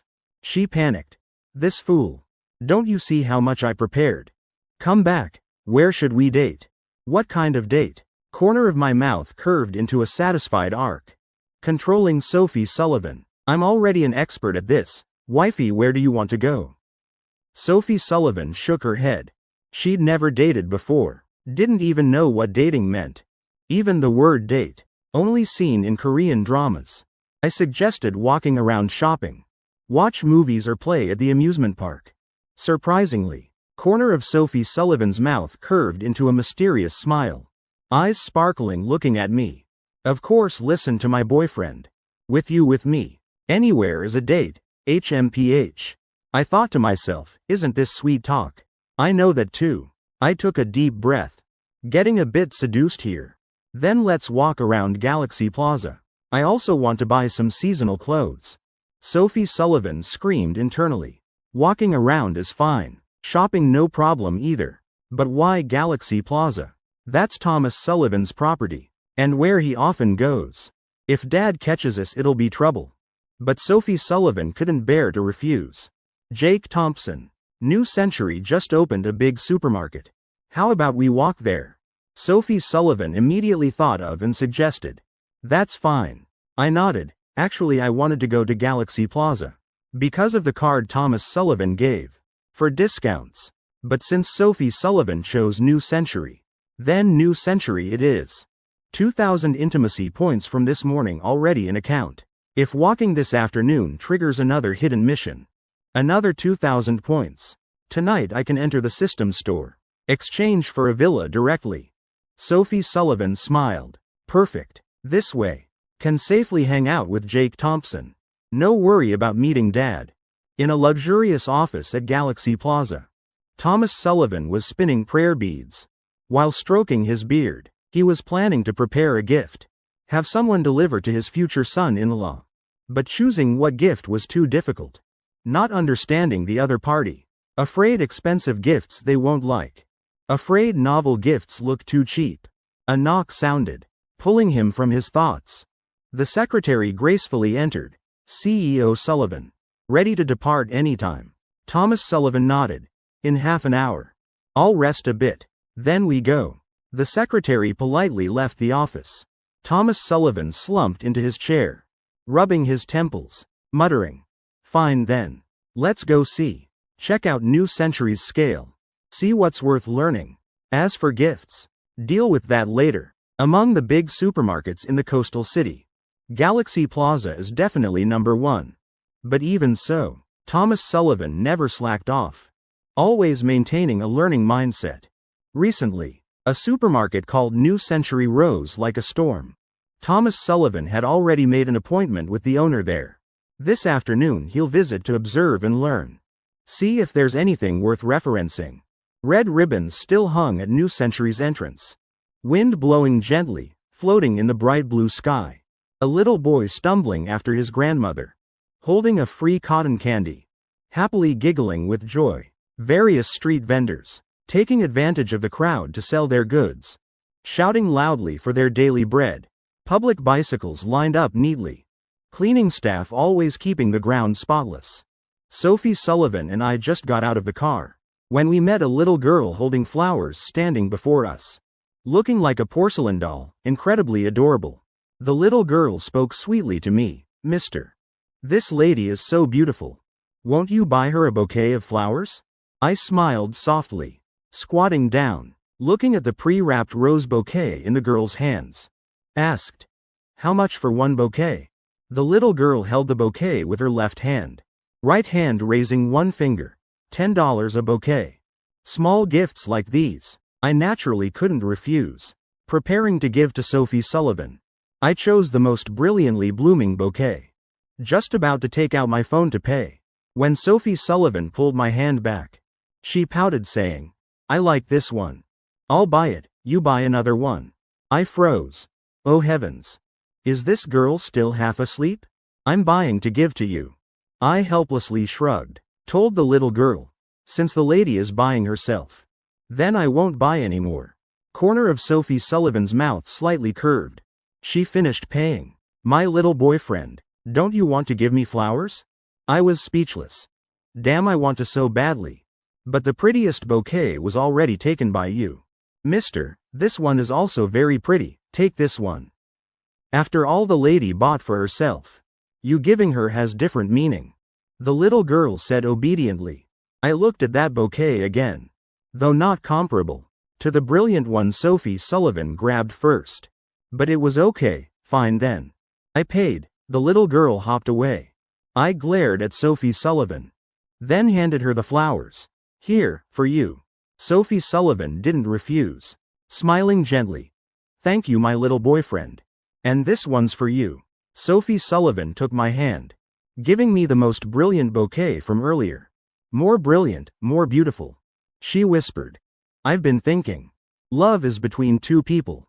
Why must it always be boys? Giving flowers to girls? So I bought this to give you, Jake Thompson. I was stunned. Then immediately understood. Sophie Sullivan deliberately bought the prettiest bouquet. Not to compete with me, but wanting to give me the most brilliant one. While I myself chose the lesser one, not choosing the best for myself, but saving it for this silly girl. Hold hands, I said nothing. Just gently extended my right hand. Right now Sophie Sullivan smiled brilliantly. Why suddenly? Jake Thompson looks thinner outside. Generally not like at the office at all. The two of us interlocked fingers, walking side by side into the mall. Sophie Sullivan still wearing that JK uniform. Long black hair flowing like a waterfall. Meticulously refined makeup. Peach blossom eyes always glancing at me mischievously. As for me, always handsome as usual. The two of us already perfectly matched in height. Don't know how many looks we attracted. A young couple just finished shopping. Seeing me and Sophie Sullivan looked at each other. Jealousy clearly showing on their faces. See that? Oh my god, those long legs are the standard girlfriend. That jerk, staring so intensely. But that guy is really handsome. My dream boyfriend. What followed next? Those who understand, understand. Just entering the drink shop near the entrance. I ordered 2 sundae ice creams. Sophie Sullivan frowned slightly, pointing at couples holding hands walking in the mall. Asked me, why are those guys wearing hair ties? They're not tying hair, I smiled gently, leaning close to her ear. Explaining. They don't want to. Their girlfriends stole them and made them wear them. Boys wearing hair ties is to signal they have girlfriends, so other girls won't hit on them. Sophie Sullivan's eyes lit up. Oh yes, that's really a good idea. Especially guys like Jake Thompson. Just walked a short distance and so many girls peeking. If I wasn't walking beside him, they'd surely ask for his Instagram. No way, no way. So, you want to give me one too? I handed Sophie Sullivan her ice cream. Teasingly asked with a smile.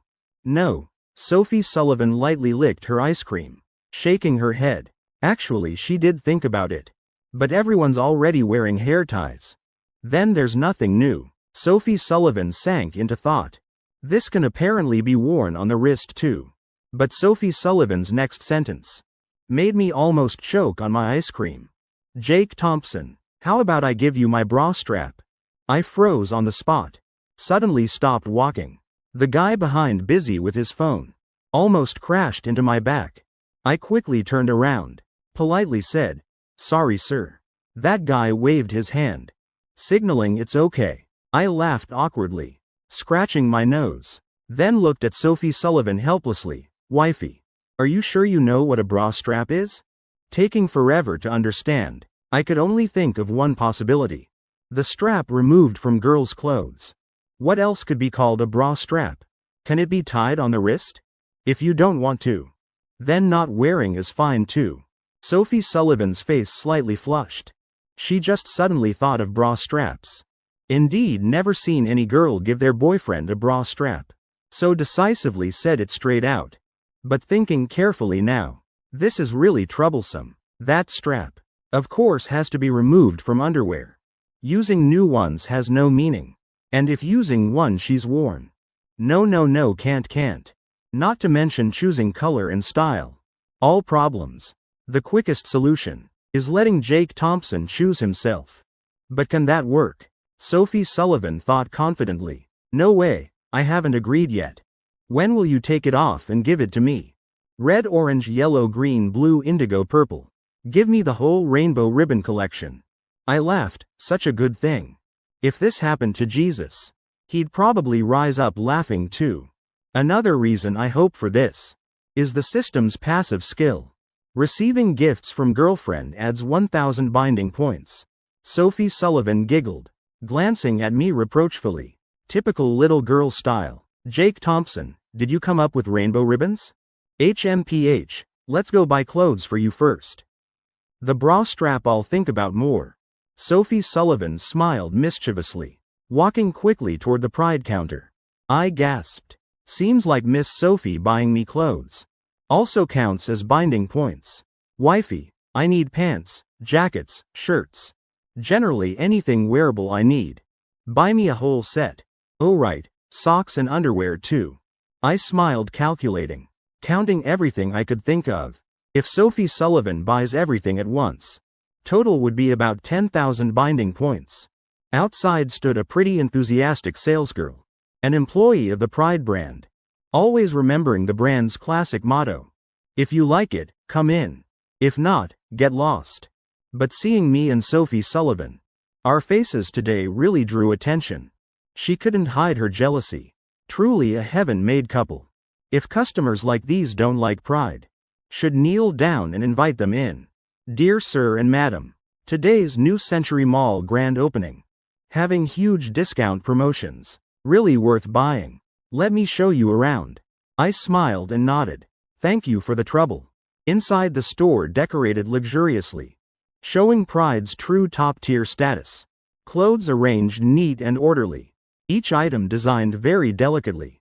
Sophie Sullivan couldn't help exclaiming, if only my company could reach this level. Probably. If the guys in RD had half my boyfriend's ability, then there'd be hope.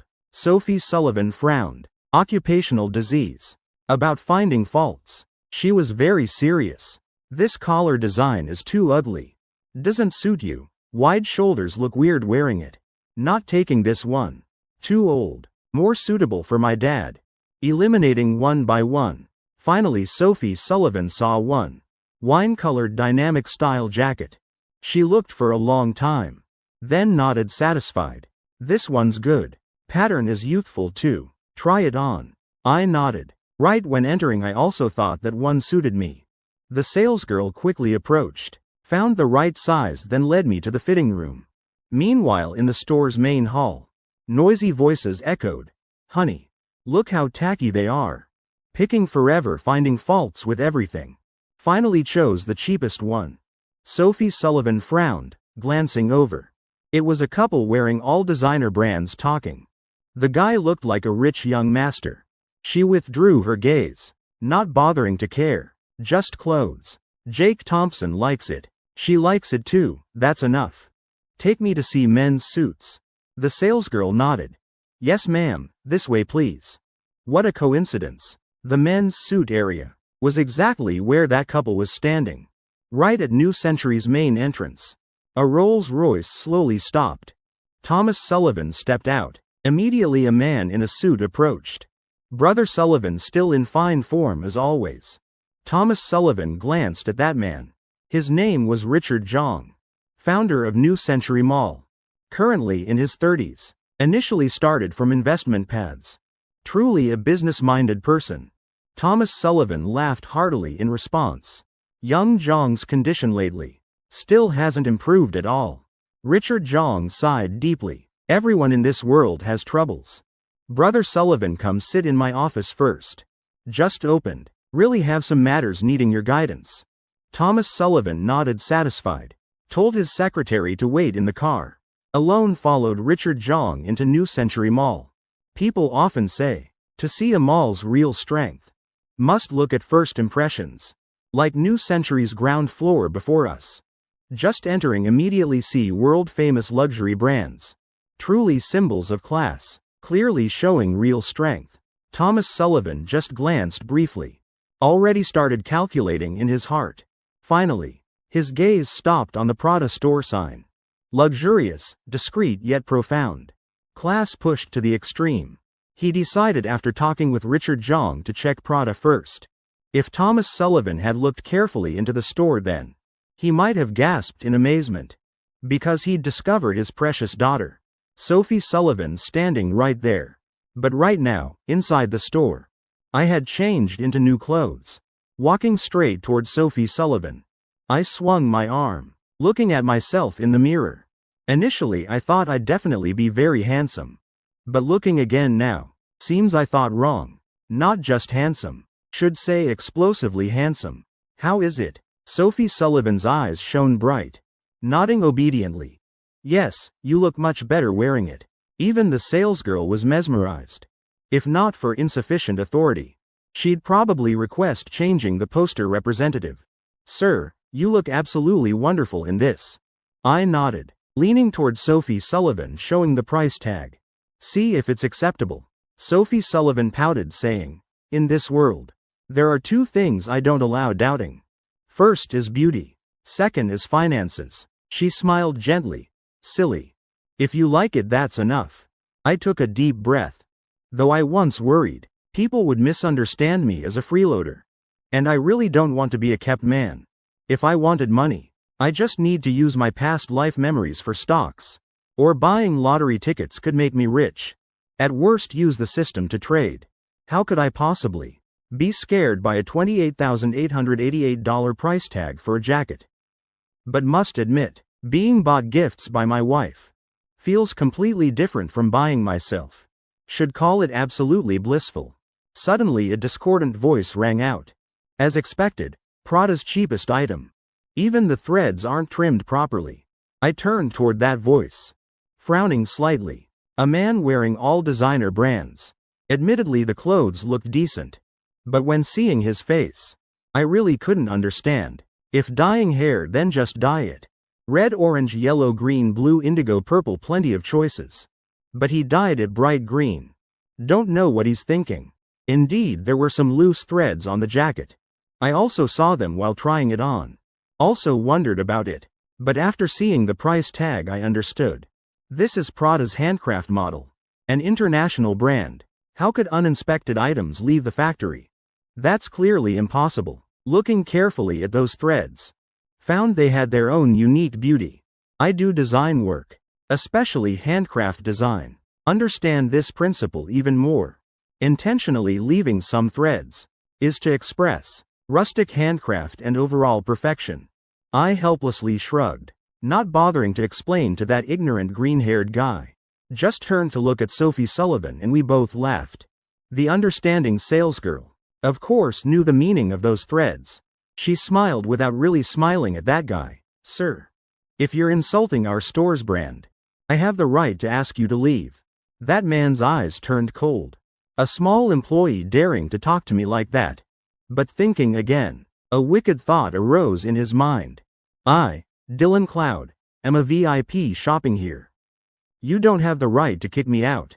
In your store. What's wrong with me saying a few opinions? You also don't have the right to silence me. But if you agree to sell me that vest with 20% off, then I'll leave immediately without a word. Corner of Dylan Cloud's mouth lifted. If not, I'll just stand here. Every time someone comes in, I'll make snide remarks. See who still dares buy from you. A small store. I, Dylan Cloud, am not afraid of causing trouble. As for whether Prada will come after me, I don't care. Because they probably won't bother noticing me. Truly a petty person getting his way. Sir, for the promotion the whole store is 20% off. But we've written very clearly, not including that limited custom vest. Please have self-respect. The salesgirl coldly refused, eyes full of contempt for Dylan Cloud. He'd been clinging here for over an hour already, wanting to buy the limited custom vest at 20% off. If not, then refusing to leave. Stubbornly staying in the store, mocking and ridiculing, making everyone's head hurt. I rolled my eyes in contempt. This guy not only ignorant, but thick-skinned too. If the salesgirl could sell, she would have. Who doesn't want sales performance? But the sign clearly states, not including limited models. If staff dared sell him the discount price, only two results. One is pay the difference from their own pocket. Two is getting bones broken by the boss. These pretentious tricks Actually not rare in malls. I just muttered complaints in my heart, but didn't want to interfere.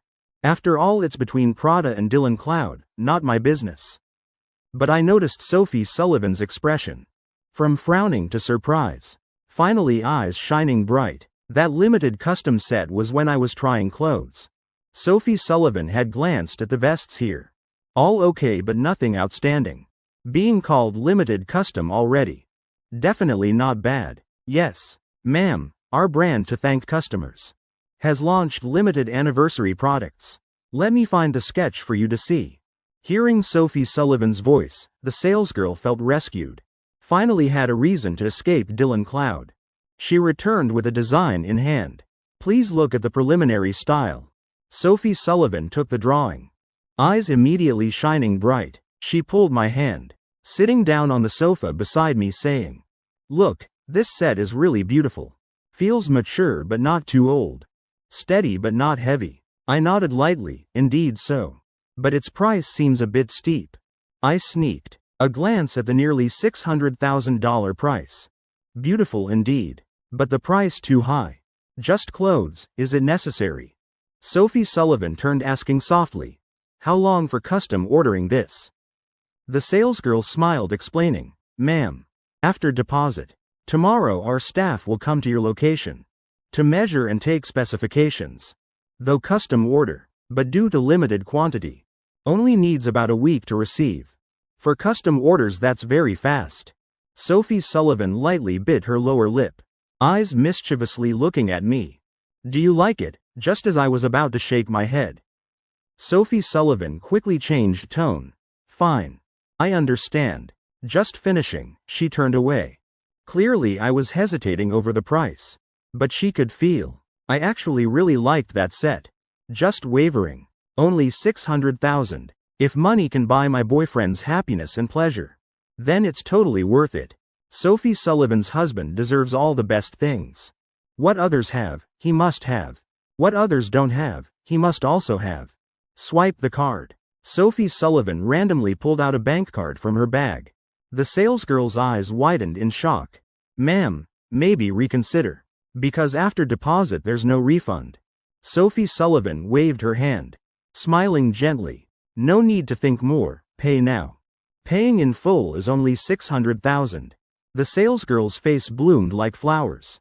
Before leaving, didn't forget to kick Dylan Cloud. Look again. Look at Mr. Jake's mouth corner. Smiling ear to ear just for $600,000. Jake Thompson, remember to leave your address later. Remember to let them come measure tomorrow. Don't worry about the trouble. I think this vest really suits you." Sophie Sullivan pouted, saying she never had any concept of money before. To her, money was just numbers on a screen. Even when spending on herself, she never felt moved. But today, for the first time, she felt spending money could be so pleasant. Perhaps because this money was used to buy things for me. Sophie Sullivan thought it must be so. This scene made Dylan Cloud standing aside completely stunned. "Damn, just bought it like that? That's the outfit I had my eye on. And paid full price too. Is this woman that rich? I nagged dad for a whole month. Only got $400,000. Yet this guy not only more handsome than me, but even the vest got snatched by him." His pride took a heavy hit. His face started twisting. He mockingly said, "So just a freeloader. Just finishing." He immediately felt a cold air. Looking up, saw Sophie Sullivan's icy eyes staring at him. Earlier this man had said, "Sophie Sullivan chose the cheapest for me," mocking my fashion taste as tacky. Which was actually scolding her. So I didn't bother caring. Sophie Sullivan's heart was already immune to all toxins. She could bear slander from others. But if it was me, Jake Thompson, she couldn't bear it. She could suffer grievances. Could be badmouthed by others. But what gives you the right to smear me? The boyfriend I always cherish in my heart. What gives you the right to insult? Apologize now." Dylan Cloud laughed stupidly, glancing at Sophie Sullivan. "Apologize? My dictionary doesn't have those two words. Is having money that impressive? Really think I can't afford a few $100,000? You're pretty, but your money might not be clean." Actually, Dylan Cloud wasn't stupid. based on Sophie Sullivan's temperament and way of speaking. Could tell she was a rich young lady. But his pride was hurt to the extreme, mind losing control. That's why he said such shameless words. Sophie Sullivan frowned, about to speak, when she felt someone pull her hand. Right after, my gentle voice rang in her ear. Stand behind your husband. Sophie Sullivan froze, but I already stood blocking in front of her. An indescribable sense of safety surged in her heart. Ding, detected Dylan Cloud insulting partner. Activated hidden mission. Defend partner. Reward 2,000 binding value points. You should know. This was my first 2,000 point mission. But my face darkened, not a single smile on my face. Jake Thompson, can you shut up? Right at this moment the system jumps out assigning missions. GIF system. Host, don't be angry, I'll be quiet. Why rush into the gun barrel like this?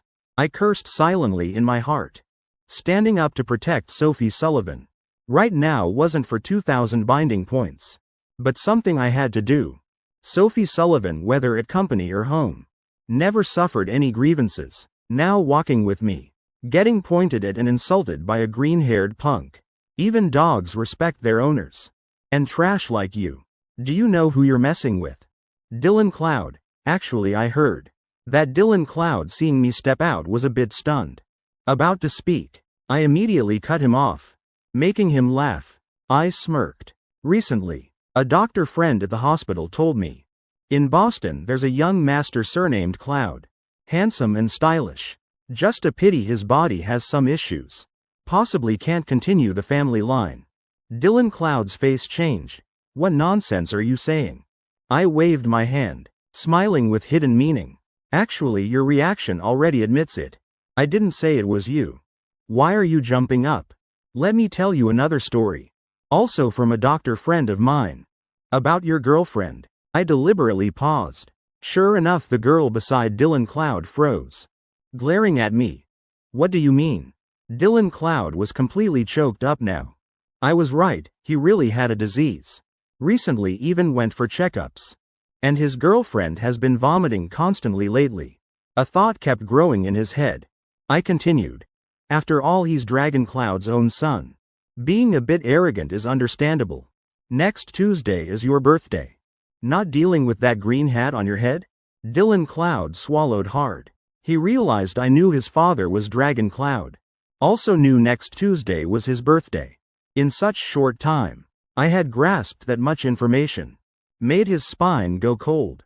I wasn't an ordinary person. Thinking this, he absolutely believed me. Turning around, eyes locked on the girl beside him. Dylan Cloud only felt blood pressure skyrocketing. Slapped her hard across the face. Shouting. Damn it, you dare cheat on me? That shout made other customers in the store notice. Dylan Cloud was embarrassed. Face had nowhere to hide. He grabbed his girlfriend's hair, dragging her out. I sighed deeply. Corner of mouth showing a mocking smile. This kid is too hasty. I hadn't finished speaking. My friend said, his girlfriend recently had stomach problems. Often nauseous. Telling him to deal with the green hat was because it doesn't suit his face. Who told him to hit people?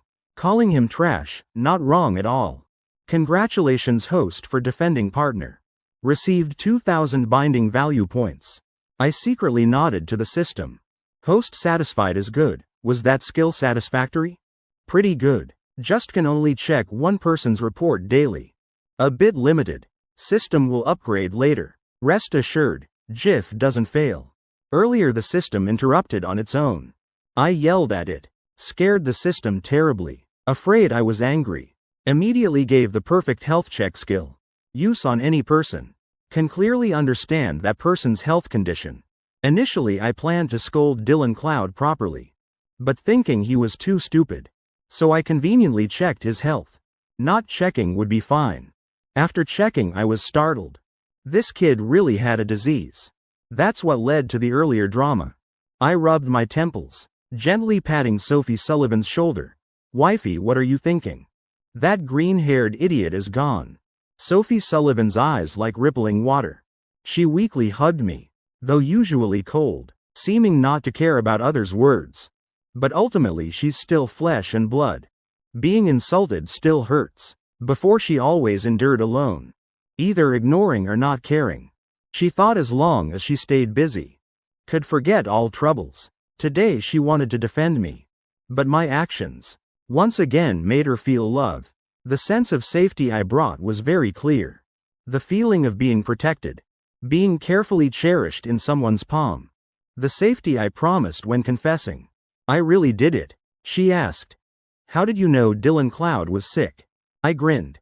He's already wearing a green hat. Your husband can read fortunes from faces. I'm certain he's seriously ill. Sophie Sullivan casually asked more. So you could tell his girlfriend was pregnant too? I shook my head repeatedly. Face full of grievance. I only said one thing about his girlfriend. Didn't say she was pregnant. Sophie Sullivan thought back. Seems that's really true. She giggled softly. You're so bad. Joking on the surface. But in her heart she remembered the names. Dylan Cloud and Dragon Cloud. Right then. The salesgirl brought back the registration form. This limited jacket in all of Boston. Only our store has exactly one spot. You're really lucky. I smiled faintly. Filled in my contact information and address. I said, it's because my wife loves me. The salesgirl glanced at Sophie Sullivan. Grinning, making her blush. In her heart muttering. Oh God, so embarrassing. Jake Thompson. Do you always speak your true feelings outside like this? He bought the limited item already. Nothing else to see. The two of us arm in arm left the store. She said, my little boyfriend, let's continue shopping for you. My eyes shone bright. A wife with such spirit, what more could I ask for? Okay, my love. Suddenly my phone rang. I frowned slightly. Who's calling me on a Friday afternoon like this? Is it Little Wolf inviting me to play games? No, that's not right. At this time he's probably sweet-talking his new girlfriend. Just picked up the phone to see the caller's name. My whole body went cold. The person I fear most is calling. The damage power of this display name is too great. I have no ability to resist. And don't dare not answer. I swallowed hard. Turned to make hand signals to Sophie Sullivan. I signaled. My love, you must be good. Absolutely cannot make a sound. Otherwise your husband is done for. Sophie Sullivan frowned slightly. She felt very strange. Yes, strange indeed. Is there someone in this world who can make Jake Thompson this scared? She couldn't help perking up her ears to listen. Standing on tiptoes. She wanted to know who could be so terrifying. I took a deep breath and answered. Hello, Mom. What does someone as important as you need calling me? Sophie Sullivan froze. Mom? So this is my future mother-in-law calling? Worthy of a CEO's style indeed. In her heart, suddenly arose thousands of questions. If she's Jake Thompson's mother, then why is he so afraid to answer? Is her killing aura that strong?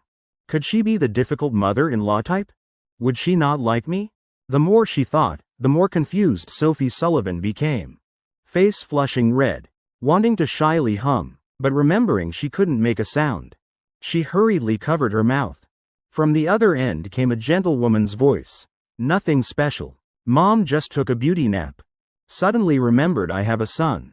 Now waiting for the sisters to come play mahjong. So conveniently giving you a call. I let out a long sigh.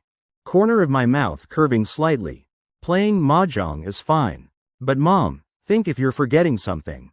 I said this intentionally. Because this story goes back to my senior year of high school.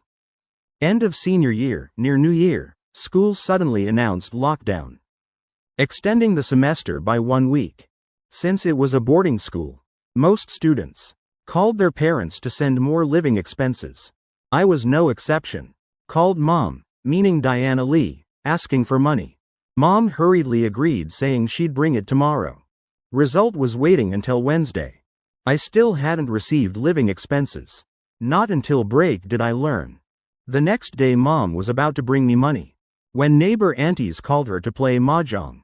In a flash, Diana Lee completely forgot her son was out of money. Even played mahjong all night. Thinking back now, I still remember eating cafeteria food.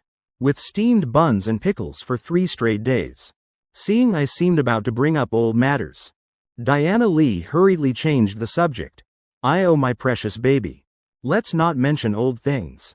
Let mom talk serious business with you. Do you remember Uncle Wong from downstairs? His daughter just returned from abroad.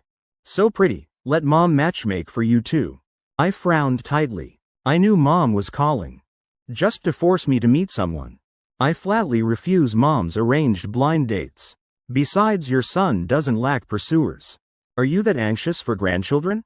Diana Lee on the other end sighed, scolding lovingly. "You heaven-struck child. Do you know why mom gave birth to you so handsome?" I pouted, also sighing deeply. "Because mom wants me to attract girls. To quickly get married. Then mom gets to hold grandchildren, right?" This answer I've memorized long ago. Diana Lee nodded satisfied, happily saying, "That's right. Yet you still won't take action. You're almost 25 already. If this year you don't bring a girlfriend home to meet, mom will dig up all those love letters you received in high school. Find the names, phone numbers of each girl. See who still wants to marry you, then mom will deliver you personally." I almost coughed up blood on the spot. I'm only 24. In all the world, probably no one's as anxious for grandchildren as my mom. Future father-in-law Thomas Sullivan. Count me in. Right now I'm focusing all attention on outsmarting mom. So completely didn't notice Sophie Sullivan beside me blushing red as a tomato. So auntie called to urge marriage. Since she was secretly standing on tiptoes eavesdropping, she could vaguely hear Diana Lee's voice. Suddenly hearing about digging up love letters. Even choosing from hundreds of them.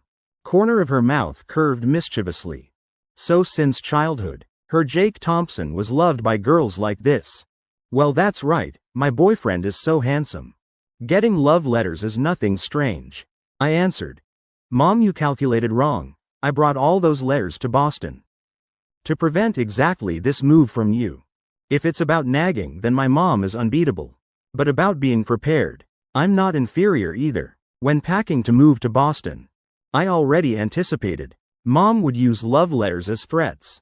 So I decisively brought them all. My mom frowned slightly. My son really knows how to calculate. Diana Lee was suddenly at a loss for words. Didn't know what else to threaten me with. Sophie Sullivan was filled with excitement. Jake Thompson brought all the love letters. Girls wrote to him. How wonderful. To be frank, she wanted to see them. Through those letters, she could understand so much more about my past. On one hand, continuing to secretly listen. On the other, plotting in her heart. Her eyes darting back and forth. Constantly thinking of ways how to get those letters from me. She pouted, pretending to act coy, turning away, but right at that moment, she saw two men. They were laughing and talking, walking this way. Both wearing neat suits. Age around 30 or 40. Looking closer, Sophie Sullivan was startled. One of the two men was her father. She screamed, "Dad, not staying at your own plaza. Coming to New Century Mall for what?" Indeed, the arrivals were Thomas Sullivan and Richard Jong. Thomas Sullivan had originally planned to check out Products store. And coincidentally, Sophie Sullivan and I were standing right in front of the store. Not running into each other would be strange. Sophie Sullivan's sudden call made me freeze on the spot. I desperately signaled with my eyes. "Wifey, what are you doing? Didn't I tell you not to make a sound?" Screaming is worse than talking. I could imagine my mother's face. On the other end, grinning wickedly. Sophie Sullivan looked at me. Her head buzzing. Seems like I accidentally made a sound. It's all Dad's fault. Suddenly appearing, scaring people. Jake Thompson, I really didn't mean to. She pouted, sneakily watching Thomas Sullivan getting closer. Only a few hundred meters away. She frowned tightly. She wasn't the type to sit and wait to be caught. But pulling me to run wouldn't work either. I'm still on the phone. How could we run? What if I couldn't help making another sound? Then I'd be even worse off. Absolutely cannot let her dad see. Otherwise he'll definitely give me trouble. Thinking back and forth, Sophie Sullivan decided to retreat herself. She signaled me with her eyes. Then turned, walking the opposite direction. I was still on the phone, completely frozen. What's going on? Before I could understand what happened, Diana Lee's voice rang from the other end. "Oh my good son, you're so capable. That girl must be very pretty, right? I didn't expect while mom's still racing to help you find a wife. My son has already driven onto the highway himself. I was speechless. Cannot admit it. Otherwise Diana Lee will fly here tomorrow. Then follow my Instagram friend list. Find out which one just spoke. After confirming it's Sophie Sullivan. She'll drag us both straight to City Hall to register marriage. My mom could really do this. Don't guess randomly. Just now a girl outside fell. Don't blame everything on me. Diana Lee frowned, thinking it made sense. But just now she felt that voice was right beside me. Could that girl have fallen right on her son? There's not really a girl beside him, right? Corner of my mouth lifted. Seems my ability to make up stories isn't bad. Must continue misdirecting. Of course there's no one. Boston's cost of living is famously expensive. I just started working a few days. Who would follow me? Diana Lee thought about it and agreed. Though her son is handsome. But girls nowadays are practical. Fine then. Finding a girlfriend you need to pay attention yourself. Don't make mom always remind you. Okay, the aunties are here. Mom's preparing to play mahjong. I smiled sincerely. Those aunties really are my saviors. This new year I'll give each a big red envelope.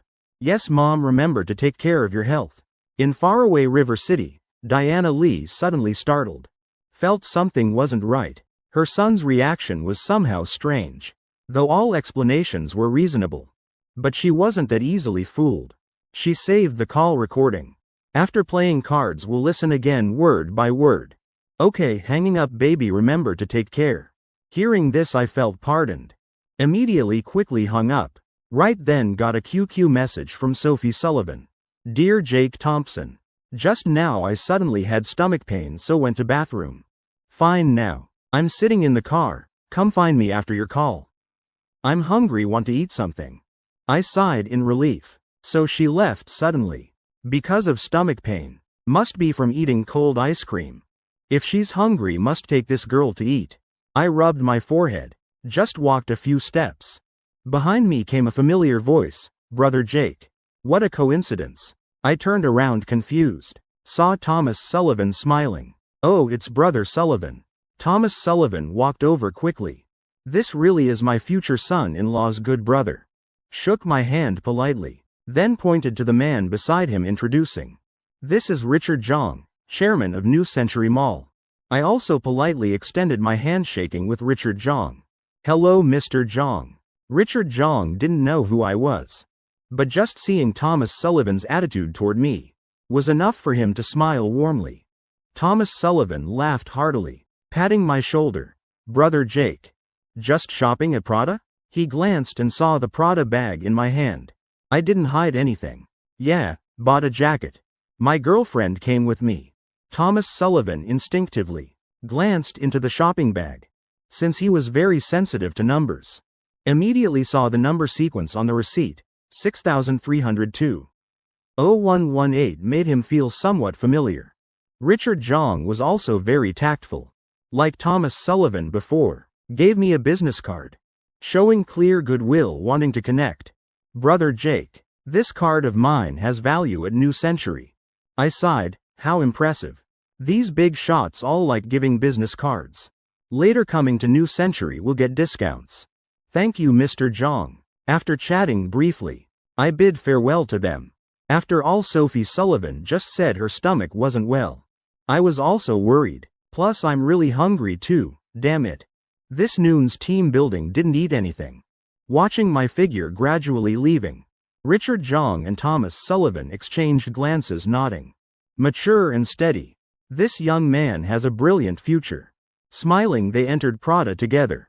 Thomas Sullivan nodded satisfied. The salesgirl seeing Richard Jong, the biggest boss, arrive. Extremely serious attitude. Earlier when I was talking with Richard Jong and Thomas Sullivan outside. He also saw. Remembering the scene when I was in the store. Just a few words made Dylan Cloud retreat ashamed. He couldn't help whispering. Indeed, all high-level people know each other. His voice was very soft. But still heard by Thomas Sullivan beside him. He asked, "What did you say?" Being called out directly. The salesgirl was clearly startled. Hurriedly explained. The person who just talked with you and Chairman Zhang. He's really excellent. The salesgirl recounted everything that happened in the store. Both Thomas Sullivan and Richard Zhang showed approval. The next generation worthy to replace the previous. Richard Zhang jokingly asked, "Brother Jake, what did he buy earlier? Did he get a deep discount?" The salesgirl smiled gently. "Bought a regular jacket and a suit. The jacket got the deepest discount. Because it looked great on him. The suit is limited edition. I couldn't discount it." Richard Zhang froze, surprised, asking, "The nearly 600,000 one?" The salesgirl nodded. "That one, Chairman Zhang." Thomas Sullivan was also surprised. 600,000, Brother Jake really has strong finances. That was a gift from his girlfriend. Thomas Sullivan's eyes widened. Heavens, a girlfriend can spend 600,000 straight. Then how rich must Brother Jake himself be? Suddenly Thomas Sullivan took a deep breath. Boston doesn't lack rich people. But those willing to personally go shopping are rare. Someone like Brother Jake who catches the eye. And can swipe 600,000 immediately. The girlfriend must be a young wealthy woman. She must be very pretty, right? Thomas Sullivan probed. The salesgirl smiled lightly, thinking to herself, so successful people also like gossip like this. Great, Chairman Zhang isn't pretentious. His friends are the same. Very beautiful. Combining all the clues, Thomas Sullivan felt an indescribable feeling in his heart. Feeling like about to discover something. But still missing a bit. What are you thinking, Brother Sullivan? This suit really suits you. Choose one, I'll treat. Suddenly, Richard Zhang's voice pulled Thomas Sullivan back to reality. Really nice. Let me try it, Thomas Sullivan answered. At this time a Maserati Quattroporte slowly left New Century Mall. In the car I turned asking Sophie Sullivan what she wanted to eat. Earlier she wasn't hungry. Just didn't dare go back into the mall. She was afraid of running into her father around a corner. But now seeing my profile, she was hungry again, pouting. Whatever you want to eat, I'll eat. I suddenly remembered. Last time said I'd take her for beef noodles. Right when I was craving them too. Then let's go to the beef noodle shop under my place. Sophie Sullivan immediately froze. Eyes sparkling like stars, she didn't clearly hear what to eat. Only heard going to my place. Going to his place? What if he gets in the mood? Wants to take me to his private room? Just thinking made her face flush red.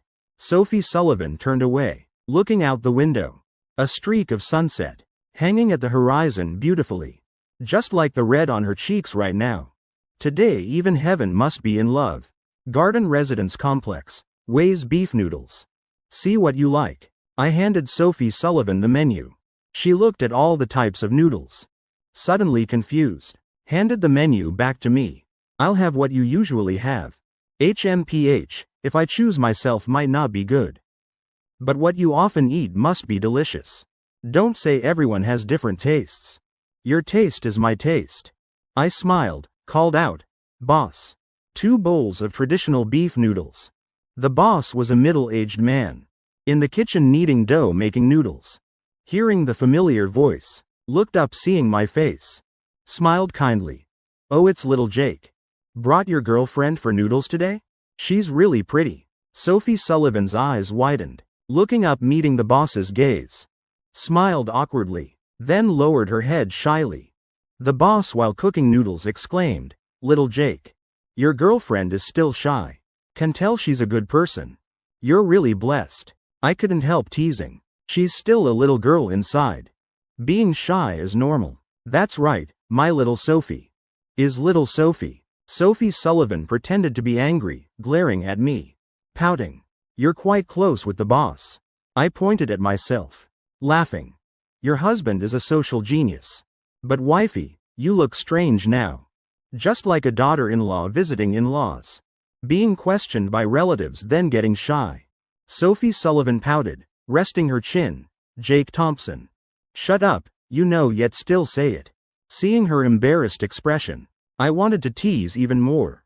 Oh, wasn't there someone who in front of all employees called me husband out loud? Now you know to be shy? Sophie Sullivan pouted, clutching her little pink skirt. Still showing off about me. Now I don't know How to face RD employees later. I suddenly felt guilty, shoulders slumping. Quickly comforting her. Hey. It's fine, they all think you're my cousin. Sophie Sullivan surprised. Cousin? Right then the boss brought the noodles. I handed Sophie Sullivan chopsticks. While simply explaining briefly about our little wolf's contribution. Sophie Sullivan was made to giggle by me. Eat more meat. Both bowls were very full. Lots of meat too. I picked some meat putting in Sophie Sullivan's bowl. Gently saying, "You'll get fat." Sophie Sullivan hesitantly said, "A little fat is fine. Hugging will feel soft and nice." Her face slightly pink. Obediently nodding. I quickly finished the huge bowl of noodles. Still felt not quite full, while Sophie Sullivan couldn't eat anymore. You're not full? Eat more, your bowl is empty. Because she thought very carefully. When seeing that huge bowl, she knew she couldn't finish it. Wasting food is a bad habit. So she purposely got an empty bowl. She was afraid I wouldn't be full. Also didn't want me eating her leftovers. I looked at the half-full bowl and could only smile bitterly. She even purposely separated it. My wife, yet I'd be disgusted? Next time no need to separate. I don't mind. I smiled saying, a beauty like my little Sophie. Who would dare be disgusted? Sophie Sullivan blushed nodding. When leaving the noodle shop, the boss specially gave her a small gift. A small stuffed animal. Looking at the slightly dark sky. Then looking at Garden Residence's gate. Sophie Sullivan suddenly didn't want to enter my home anymore. She was very afraid. What if after entering my home, I couldn't control myself and did that to her? No way, that would be too improper. Still early, wait for daytime to come. I'll drive you home. My voice rang in her ear. Sophie Sullivan was confused. My place is right at the gate. Drive and we're there. What's there to drive home? I said softly, let me drive you a bit. Actually I ate too much, need to digest. While taking my wife home. Also not a bad choice. And Sophie Sullivan did want to stay with me a bit longer. She happily nodded. Then troubling my little boyfriend. Swan Lake Villa District. The Maserati Quattroporte slowly stopped, we're here. I'm not going in. Otherwise later when I come out security might catch me. High-end Villa District security is no joke. They can remember residents' faces and license plates. For strangers, even just going out requires checking. Afraid of thieves. I also found it troublesome. Fine then, Sophie Sullivan and I got out together.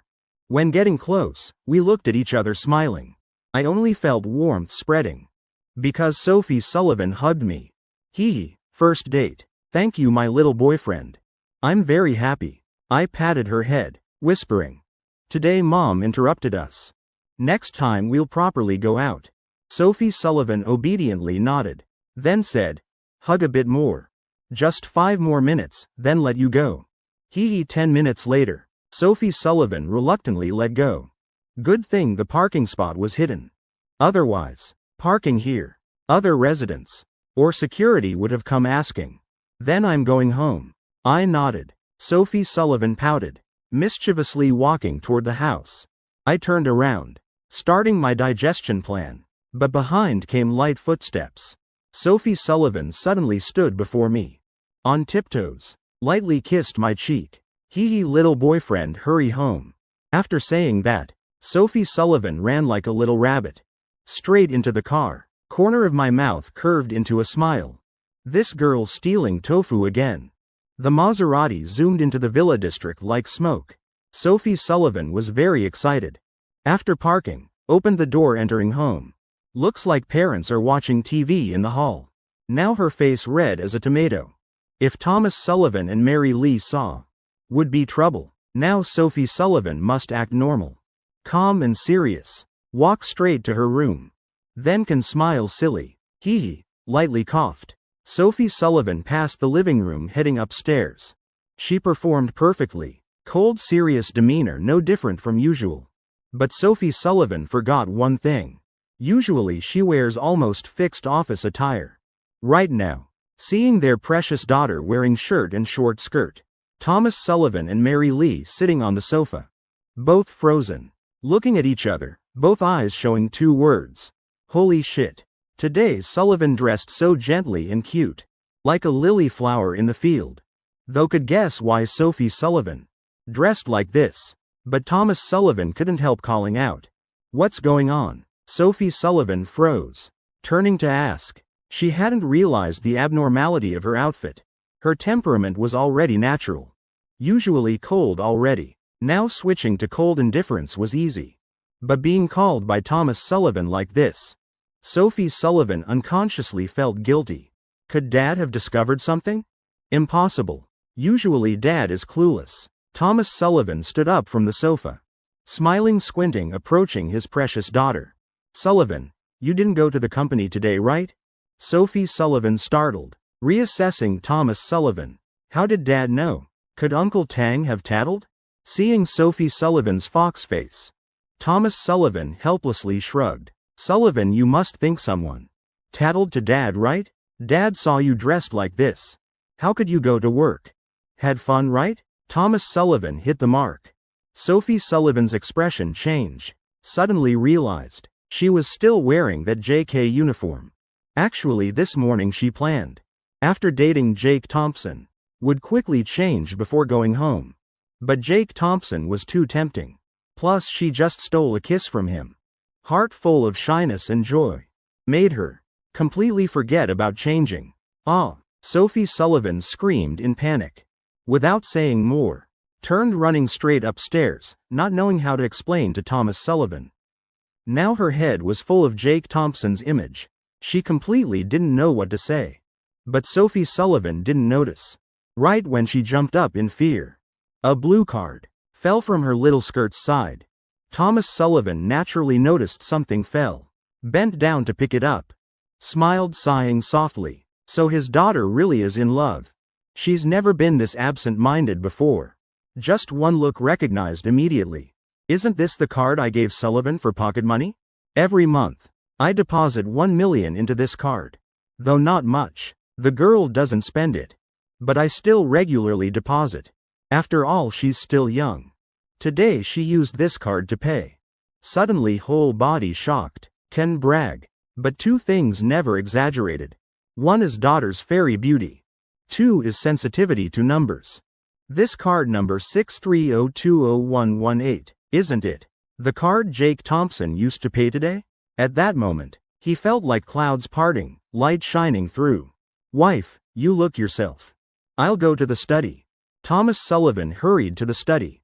Took out his phone. Called his secretary. That pocket money card for Sullivan. Ending in 0118. Have finance check the transaction history for me. 2 minutes later, secretary called back. CEO, Mrs. Spending records are scattered. Past 6 months only used today. 2 transactions. Total about 600,000. Thomas Sullivan asked. Specific time? Secretary answered. Around 4 p.m. today. Garden residence area. Thomas Sullivan opened the computer. Preparing to game with Little Wolf. Tomorrow's off. Don't need to climb rank today. But I wasn't rushing into the game. Instead opened the system store. Looking for the villa I've dreamed of. Today had 2 hidden missions. I earned 4,000 intimacy points. Plus check-ins with Sophie Sullivan. Now exactly 10,000 points to exchange for a villa. I chose to exchange for military mansion number 1 in the system. System notified. Detected host wants to exchange product. Value ratio too low. Giving host 1 minute to reconsider. I cursed. Won't let me exchange? Damn it. I accumulated intimacy points all this time just to exchange for a house. Now you say it's not worth it. Actually, I'm used to living in the apartment complex. Feels cozy and comfortable. Though villas are luxurious. Living alone feels incredibly empty. Problem is this system store doesn't have apartments. System responded, suggesting host continue browsing the store list. I frowned slightly. Why is the system so lively today? Seems I need to curse it more later. There are apartments? Then damn it, I can't exchange for military mansion number 1. Even if I don't live there. But reselling. That money could buy countless apartments. Could this system think I'm stupid? I grumbled, cursing. But still scrolled down the exchange list. Holy shit, when I saw the apartment section, I froze. It really is garden residence. But the new building from Phase 2. Important thing is garden residence. Luxury apartment type. Exchange requirement 10,000 intimacy points. Exchange this for me right now. I shouted. This time the system really didn't say anything about low value anymore. Ding. Congratulations, host. Successfully exchanged luxury apartment at garden residence. Ding. Converting momentarily. A stack of property deeds and keys appeared beside me. I stood on the balcony. Could clearly see that luxury apartment building. Total 26 floors. Each floor has 4 units, total 104 apartments. Each unit worth about 3 to 4 million. Total over $300 million. Holy shit, this really is high value. I swallowed hard. So now this whole building is mine? I was stunned for a long time. Finally the phone ringing pulled me back to reality. Little Wolf anxiously calling. Brother Chen. What are you doing that you won't accept my invite? I smiled at the corner of my mouth. What am I doing? Looking. That building in front is what I exchanged for. Come on, let's grind rank. In just one night, I went from ordinary Jake Thompson to becoming the owner of an entire building. At Swan Lake Villa District. Sophie Sullivan had changed into pajamas. Gentle powder pink color. She had searched through her skirt pockets. Even the bag she carried on today's date. But still couldn't find the card she used to pay at the prod store. She remembered after paying. She put the money in the small side pocket of her skirt. Because that pocket was quite shallow. So while walking she was careful. Occasionally touching to check. Yet now it's nowhere to be found. Maybe it fell in the car. She thought she'd look in the car tomorrow morning. If still not found, then have to call the bank to lock the card. Wait for Dad to have time to report it lost. Right then came a knock at the door. Sullivan, can Dad come in? It was Thomas Sullivan's voice. Sophie Sullivan immediately thought of wearing JK. Being caught red-handed by her parents. Her face instantly flushed red. Too embarrassing. No way, no way. Thomas Sullivan chuckled. Dad has something important to tell you. Company matters. Sophie Sullivan hesitated slightly. Finally opened the door for Thomas Sullivan. Go ahead. Thomas Sullivan deliberately put on a serious expression. But Sophie Sullivan still saw the laughter in her father's eyes. Dad, what's the matter? Thomas Sullivan waved his hand. Nothing too serious. Just speaking for Uncle Tang. Our company has a genius appearing. His research proposal is flawlessly perfect. It's Jake Thompson, right? Dad wants to talk to you about him. Why talk about Jake Thompson? Could Dad have discovered something? Sophie Sullivan panicked slightly, stammering. He's indeed very talented. Uncle Tang isn't wrong. Though she wasn't prepared when Dad suddenly mentioned Jake Thompson. But still didn't hide. Instead praised him endlessly. Hee. Now taking the chance to praise Jake Thompson to Dad first. Later bring Jake Thompson home. Then say, Dad, look, such an excellent man. Is your son-in-law. Just thinking made her happy. Corner of Sophie Sullivan's mouth couldn't help curving up. And right then was caught by Thomas Sullivan. Good daughter, still secretly smiling.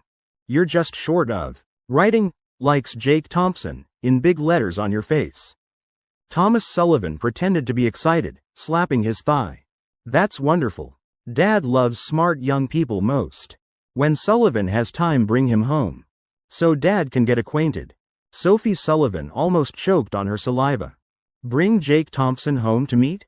Not now. Thomas Sullivan was stunned. Why not? Sophie Sullivan's right hand clenched into a fist. Hidden where Dad couldn't see. Sophie Sullivan pouted, turning away. I'm afraid he's too excellent. Dad will steal my employee. Anyway, I'm not bringing him. Thomas Sullivan sighed, pretending to be disappointed, standing up. His silhouette full of sadness. Fine then, oh right. This is the bank card you dropped downstairs earlier. Don't carelessly lose it again. Having said that, Thomas Sullivan left the room. In the room, Sophie Sullivan breathed a sigh of relief. Hurriedly grabbed the bank card on the table. It was the card I used to pay. Good thing it wasn't lost. Sophie Sullivan grinned widely, carefully tucked the card into her diary. This way it won't get lost. Money lost can be replaced. Important thing is this was the first time she used this card to buy gifts for Jake Thompson. Must keep it carefully. Sophie Sullivan didn't know. After her dad left the room, he ran straight to the kitchen like a duck out of water. Opened a bottle of Flying Motai. Poured a full glass. Drank it all in one gulp, refreshing. Never been this refreshed before. Thomas Sullivan finally understood. Earlier he was tricked by Jake Thompson. That necklace was bought by Jake Thompson himself. And his precious daughter's boyfriend is exactly that brother Jake Thompson. Because Jake Thompson fooled him at first. Going around in big circles.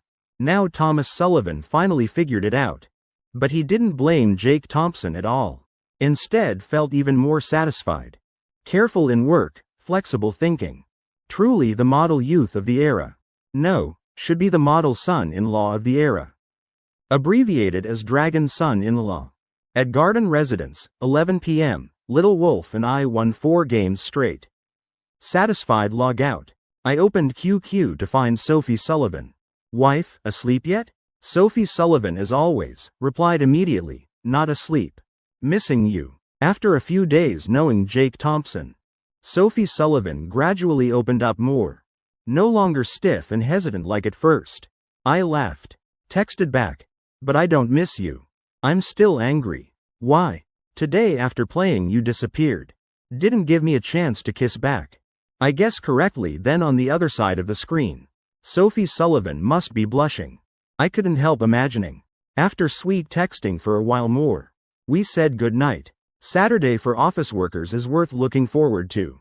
But for me, not much different from regular days. Just instead of watching movies and gaming at the office, now watching movies and gaming at home. I originally planned to invite Sophie Sullivan to do hidden missions. But unfortunately the company had matters. She had to process documents. As for me, still maintaining the principle. Day off means not going to company. So peacefully lying on the sofa, thinking about exchanging for a whole building last night. Planning to rent it out. But I still wasn't very assured. Because in my past life I was involved in real estate fraud. A company ran off with the money. But I don't remember clearly which company. I'm afraid of encountering it again. Leaving it empty is wasteful. But haven't thought of a reasonable way to use it. Right then the phone rang. I answered. Hello, speaking. Mr. Thompson, sorry for calling so early. I'm really embarrassed. I frowned. Damn, this voice sounds familiar. Oh, remembered. It's the music store owner from Celestial Music House, Richard Chen. What's the matter? Just say it. Richard Chen laughed awkwardly. He had difficulty speaking, but looking at the classy girl standing in his store, he could only grit his teeth and continue. It's like this. The customer who made a deposit before has come to the store, offering higher price than before. I'm a businessman after all. I understood immediately. He couldn't say it directly. Just said the other party requested to try the piano a bit. Is that okay with you? I shrugged. I see, just bring that person to my home. Let them try for 10 minutes, play 2 pieces. Richard Chen was stunned. Didn't expect me to be so easy to talk to. Oh, you're truly my life savior. Really troubling you. Richard Chen originally thought coming to my home to listen would be inconvenient. Planning to bring the piano over. Who knew I'd be so easygoing? He also felt assured handing over to the customer. Regarding this matter, I was too lazy to refuse. Already caused trouble at Richard Chen's store. If I don't agree and get pestered it's more troublesome. So I chose to be generous. About half an hour later, there was a knock at the door. I opened it. Richard Chen bowed apologetically. Really embarrassing, Mr. Thompson. I smiled, waving my hand. Meaning it's fine. Suddenly a girl dressed all in black from head to toe rushed straight into my home. Not even glancing at me. Richard Chen hurriedly explained, Mr. Thompson. This is that distinguished customer. Ms. Diana Moon. Her temperament is a bit hot. Please understand. I helplessly shrugged. Just saw Diana Moon walk straight to the piano in the living room. Sat down without any courtesy. One hand placed directly on the keys. Using all 9 minutes. She played Rhapsody Croatia, and another was Wild Wind Dance. I squinted slightly. This woman, though her attitude is terrible and doesn't know manners, but playing piano really isn't bad. Emotions and rhythm basically all correct. Also no wrong notes. Just technique still has some flaws. Finishing the two pieces, Diana Moon stood up, walked straight to me, arrogantly threw me a bank card. Here's 600,000. Then she turned to Richard Chen. Find someone to move the piano. Most afraid is when the atmosphere suddenly goes silent. At that moment, Richard Chen and I looked at each other, not understanding what happened. Both saw amazement in each other's eyes. This woman really has problems. I frowned tightly, face full of displeasure with Diana Moon. She also sensed my gaze, paused slightly, then pulled out another card from her bag. This card has another 100,000. Are you satisfied now? Richard Chen, find someone to move the piano for me. Is your brain damaged? Though she was rude, but I'm a model youth of the new era. Isn't my behavior polite enough? Diana Moon turned around, staring at me, eyes sparkling. Giving you another 200,000, still not satisfied? She really liked this piano. Right when touching the keys, she was immersed in it. This is exactly the emotion she's obsessed with. I thought to myself, I'm really good at enduring. But I never tolerate people like her. Swoosh. My face darkened. Not that I won't buy. But not selling. Things I bought, why should I sell? Please leave my home nicely. Actually, I did think about selling the piano. After all, I'm done using it. Keeping it is useless. I have system-supported skills. Don't need to practice piano either. When free, just sit and play a few pieces for fun. Better to play a few game rounds. But Diana Moon's attitude was too terrible. I'm really annoyed. 1 million, sell or not. Don't be too greedy. The piano is already dusty. Proves you haven't touched it for 24 hours. Someone like you doesn't need such a good piano. You're just a scalper. Planning to buy then resell for profit, right? Corner of Diana Moon's mouth lifted contemptuously. She pulled out another bank card. 1 million, she didn't believe I still wouldn't be moved. Indeed, I was stunned. Diana Moon felt triumphant inside, so it's for money after all. But she misunderstood. I was stunned. Because thinking how to kick her out with money. Damn it, what are you saying? Speak more politely. If I was easygoing, 50,000 I'd sell to you. But with trash attitude, even if you call me daddy, I won't sell. Money? Is having money that impressive? Really think money is everything? Suddenly I had an idea. Finally thought of a way to deal with lawless people like Diana Moon. Let's see who's better. I turned, walking into the bedroom. When I came back, I carried a stack of property deeds, placing them on the coffee table. Diana Moon frowned. What's this guy planning? Even Richard Chen's eyes widened. These are all real property deeds? I pointed at Diana Moon, holding the whole stack, threw them straight on the floor. I'm a scalper? Open your eyes wide and look. One property deed worth 4 million. You want to talk money with me? Diana Moon's eyes flashed with panic. But I still didn't let her off. While throwing deeds, continuing. I haven't even mentioned your attitude. Coming to my home, just to play piano. Do you know who's causing trouble? You act like the whole world owes you 800 million. Usually being a spoiled princess, right? Don't know what's north and south. Diana Moon's face darkened, clenching fists, gritting out each word. Shut up. I was startled. Is this girl crazy? This is my home. You tell me to shut up? Haven't woken from your dream? Or brain problems? With that attitude, there'll be tons of people wanting to teach you. I casually threw out deeds worth tens of millions. Can you do that? Diana Moon breathing heavily, clearly provoked to madness. She really didn't have my capability. Buying a 1 million piano was already her limit. After all, she's still a student. I slightly smirked, laughing coldly. Said softly, actually, I'm not unreasonable. This piano I can give you. As long as assets in your name exceed mine. I won't say twice, immediately give it to you. How about it? Finally this moment arrived. The property deeds scattered on the floor. Combined with my words, completely shattered. Diana Moon's princess temperament. She red-eyed, turned and left my home. Right now Richard Chen was still stunned. Swallowing dryly. Mr. Thompson is truly terrifying. I waved. Not seeing you out. Close the door for me yourself. Richard Chen gingerly closed the door. Back covered in cold sweat, damn. Didn't expect Mr. Thompson to have such strength. I rolled my eyes hard. Then bent down picking up each property deed. Throwing this stuff on the floor really hurt my hand. But thinking carefully, I was a bit stunned. When Diana Moon turned to leave seemed about to cry. Oh dear, made her cry from scolding? I touched my chin, sighing. If she really cried, I just want to say, crying is right. With such EQ and attitude, if not scolded to tears by me, later she'll shed tears many times. Saying I don't know how to cherish beauty. Come on. That's not my wife. Cry louder. Let me hear and laugh.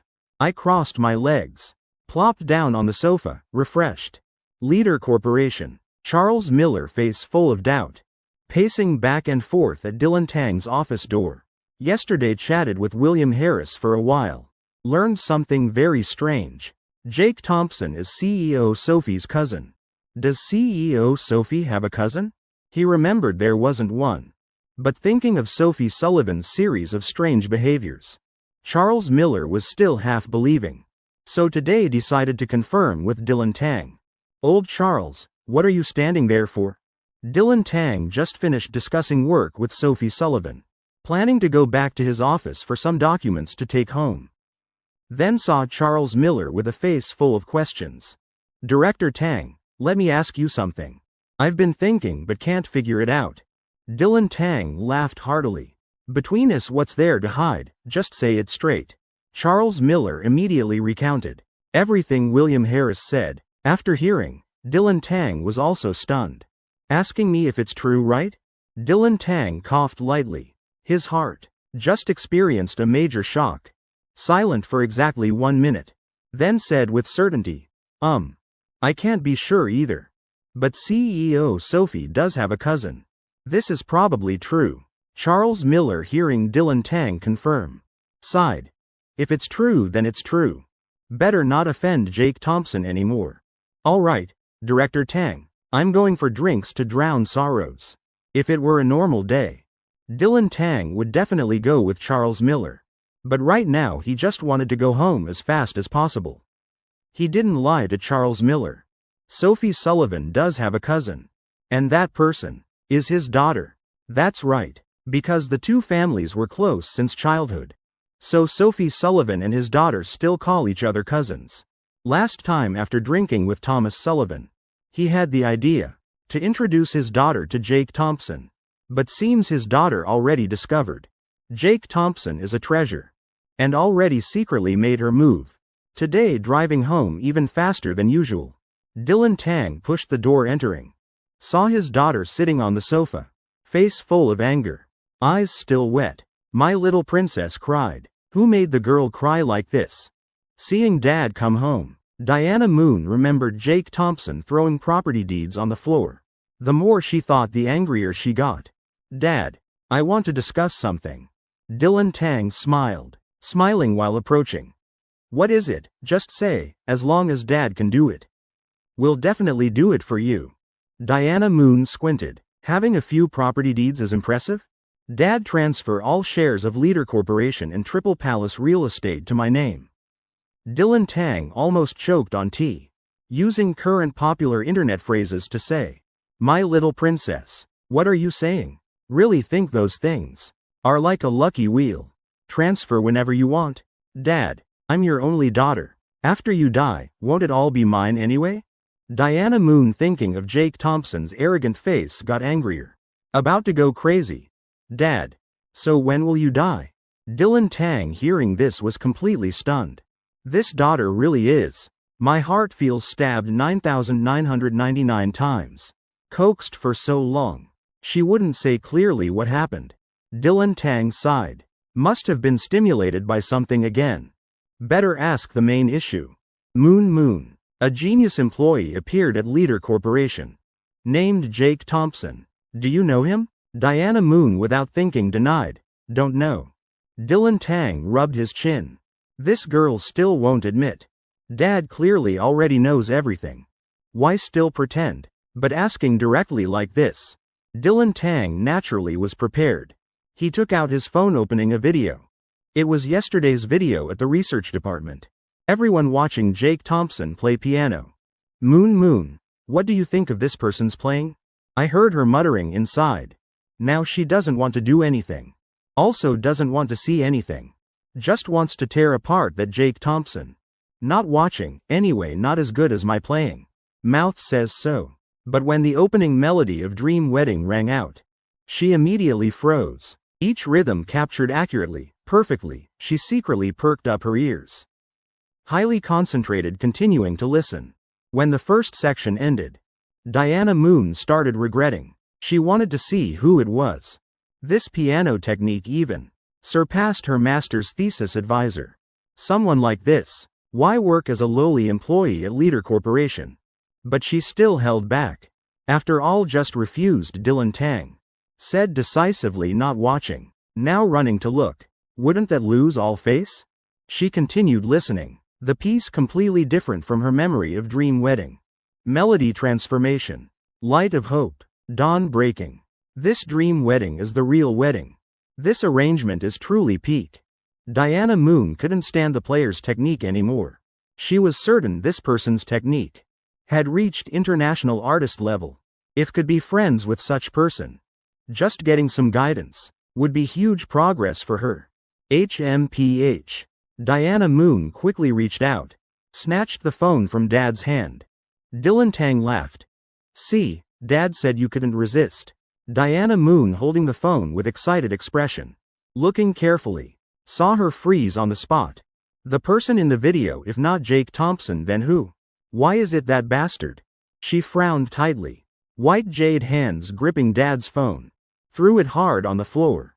I'm so angry. Why is it him again? Right now, hating me to the bone. She successfully pinned her dad in the grudge book. So that's the second damage. How angry. Looking at the shattered phone on the floor tells you. Then she stood up abruptly. Without looking back, ran straight to her bedroom. Dylan Tang was stunned. His daughter's reaction caught him off guard. But who is he? Dylan Tang, shareholder of half of Leader Corporation and 3 parts of Triple Palace Land. A person at the top of Boston's business pyramid. He took a deep breath. Using exactly 1 minute, quickly deduced the cause. Daughter said again, it's Jake Thompson. So clearly Jake Thompson just made the girl go crazy. He slapped his thigh. Finally understand. The 2 kids fought, too normal. Garden Residence Luxury Apartments, room 702. I just chose the most suitable house among my properties. Everything about sunlight, direction, area, floor, all perfect. Hearing a knock at the door, I opened it. Before me was a man in a suit, about 30 years old, a folder under his arm, face showing a bright smile. Mr. Thompson, I'm Stephen Zhang, the gold broker you're looking for. How can I help you? I chuckled, evaluating him once over. Gold broker? You're not modest. Nothing major. Just this house. I want you to find a construction team to renovate. Stephen Zhang laughed, raising eyebrows. Respectfully said, greater responsibility. Greater ability. May I ask what style Mr. Thompson wants to renovate? I handed him a design. Said coldly, this is the style I want. Just follow this blueprint, see how much it costs. Stephen Zhang took out his phone, opened laptop, calculating for a while. After making sure no errors, he replied, based on your requirements, about 400,000. This number was exactly as I predicted. After all, this unit is over 200 square meters. Renovation costs can't be cheap. How long to finish? Stephen Zhang paused. Few days, maybe few months. But thinking I own this luxury apartment. He timidly held up 5 fingers. Mr. Thompson, about 50 days. I smirked. 50 days. That slow? Planning to hire donkeys from production team to help grind walls? I want to move in soon. That's fastest already. Stephen Zhang nodded affirmatively. No mistake, this is the fastest speed. I didn't bother looking up. Add money. I'll give you 20,000 tip. Stephen Zhang gasped. God of wealth customer. Then I'll personally supervise construction. Try to complete in 35 days. I yawned. Waving hand. Forget 35 days. Let's settle on 1 month. Aren't you a gold broker? Can you show some gold broker confidence? Stephen Zhang's face darkened. Don't say gold. I'm even Olympic medal level. Such a big house. Can't just say renovate and be done. He looked troubled. I held up 3 fingers. 30,000. Stephen Zhang gasped again. In his heart, slapping himself hard. Mr. Thompson isn't wrong at all. I'm a proper gold broker. Why so lacking confidence? Standing ramrod straight. Bowing deeply. Stephen Zhang showed bright smile. Guarantee to complete the mission. I nodded approvingly. I like your money-hungry style. Very good. Also, I want full smart home installation. Full internet-connected model. Help me buy everything needed. No problem, right? Stephen Zhang felt relieved. Laughing. Of course, no problem. I transferred money and gave house keys to Stephen Zhang. Then returned to my old place. Prada employees had been waiting outside for a long time. I smiled. Come in. Led them into the house. The employee named Little Lee dressed neatly. Measured each of my measurements. While smiling and praising. Mr. Thompson's figure is perfect for model clothes. The salesgirl from yesterday also came. Looking at me with starry eyes. Having all measurements. The two prepared to leave. Right when I was about to plop down on the sofa to rest. A notification sounded in my head. Congratulations, host activated hidden mission. Buy women's limited edition outfit. Reward. 1,000 binding points, vehicle X1. I really need a vehicle. Plus 1,000 binding points, waste not to take. I used the 1,000 binding points earned this morning checking in with Sullivan. Exchanged for a discount card. I called out, you two wait. The Prada employees had reached the door. Hearing me call, they both stopped. Especially Little Lee, who measured me. Hearing that powerful call, almost went weak-kneed sitting on the floor. Yes, he felt the aura was truly domineering. Does Mr. Thompson have instructions? Looking at his appearance made me laugh. I quickly waved, laughing. Nothing major. Don't be nervous. I turned looking at the salesgirl. That women's limited edition is also at your store, right? The salesgirl froze. Women's limited edition? Mr. Thompson, what you bought is men's limited edition. There's no women's version included. Maybe you remembered wrong. Little Lee scratched his head, though I'm not sales. But I remember clearly, only men's version. No women's version. I frowned slightly. Impossible. Could the system be wrong? The system told me to buy it. How could it be wrong? Glaring at Jif, I calmly said, ask your store owner. I remember there is one. As a salesperson, should remember each model clearly. If saying there is, might be sold out already. But if saying there isn't, then definitely doesn't exist. If regular customer, she'd definitely roll her eyes and ignore. But am I regular customer? I'm valued customer. VIP customer. Otherwise why come to home to measure? Yes, Mr. Thompson, please wait a moment. Seeing me so certain, the salesgirl started feeling nervous. Could I really remember wrong? Store owner answered, kid, what's up? Boss. A customer wants to ask. The women's limited edition paired with that design. Do we have it? On the phone, the owner was startled. That set doesn't have women's version. Who's asking? He was thinking someone deliberately causing trouble. Demanding to buy a non-existent model. To cause chaos. The asker is Mr. Thompson, who bought that limited edition. The owner breathed relief. Oh, then no problem. But now he and the salesgirl had the same feeling. Someone like Mr. Thompson wouldn't lie for fun. Impossible. Don't hang up yet. Let me check if there's new supplementary model I haven't read. He immediately opened the laptop beside him. Accessing email. If there's newly updated model, then the person in charge of Asia Pacific region would send unified email to branches like this. The owner opened inbox. Unexpectedly, there really was new email. Heart both amazed and excited. He opened the letter. Dear distributor. Product. For the previous limited edition vest, we're launching paired women's model. Your store is authorized to sell one set. At this moment the owner's head buzzed. This email just arrived 1 minute ago. Yet Mr. Thompson already knew beforehand. Only one explanation. That is, Mr. Thompson has connections with product's senior management. New insider information beforehand. My God, this is truly a big thigh to hug. 2 minutes later, the salesgirl hung up, looking at me apologetically. Mr. Thompson, I apologize. Just called the owner. Indeed, there is a women's version included. Please wait a moment, I'll send you the design photos. I waved my hand. Without saying much, immediately pulled out my bank card from my pocket. No need. Just swipe the card. The salesgirl swallowed hard. Truly ruthless. Carefully taking the card from my hand. The owner specially instructed. 40% discount for you. This is an unprecedented discount. Do you know your girlfriend's measurements?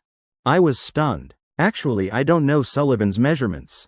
Looking at her, probably 34C. After all, little Sullivan is still young. Still at the developing age. I'll write down the measurements on paper and give them later. While at it, take back my card. Everything settled. The two Prada employees left garden residence. Little Lee. If only I could be as excellent as Mr. Thompson. Kid, even just 1/5 of Mr. Thompson would be enough. Congratulations host on completing the mission. Rewards being distributed. Vehicle. Tesla Model 3 high-performance version, perpetual energy.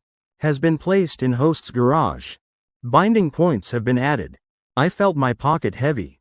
Reached in and pulled out a car key. Indeed, a Tesla car key. I sat on the sofa pondering. Perpetual energy version means no charging needed? Heavens, perpetual motion machine right here. If old man Meyer knew about this, he'd probably lift his coffin lid and sit up. Doesn't this violate the law of conservation of energy that he once proposed? I read the introduction carefully. Only then felt relieved. Perpetual energy means the system will assist with charging and battery replacement. I knew it. High school textbook knowledge can't be wrong. River City. Diana Lee was lying comfortably on the sofa watching movies. Glancing at Jack Thompson scratching his head in frustration. Figured it out yet? Jack Thompson played the recording again. Spread his hands shaking his head, still no.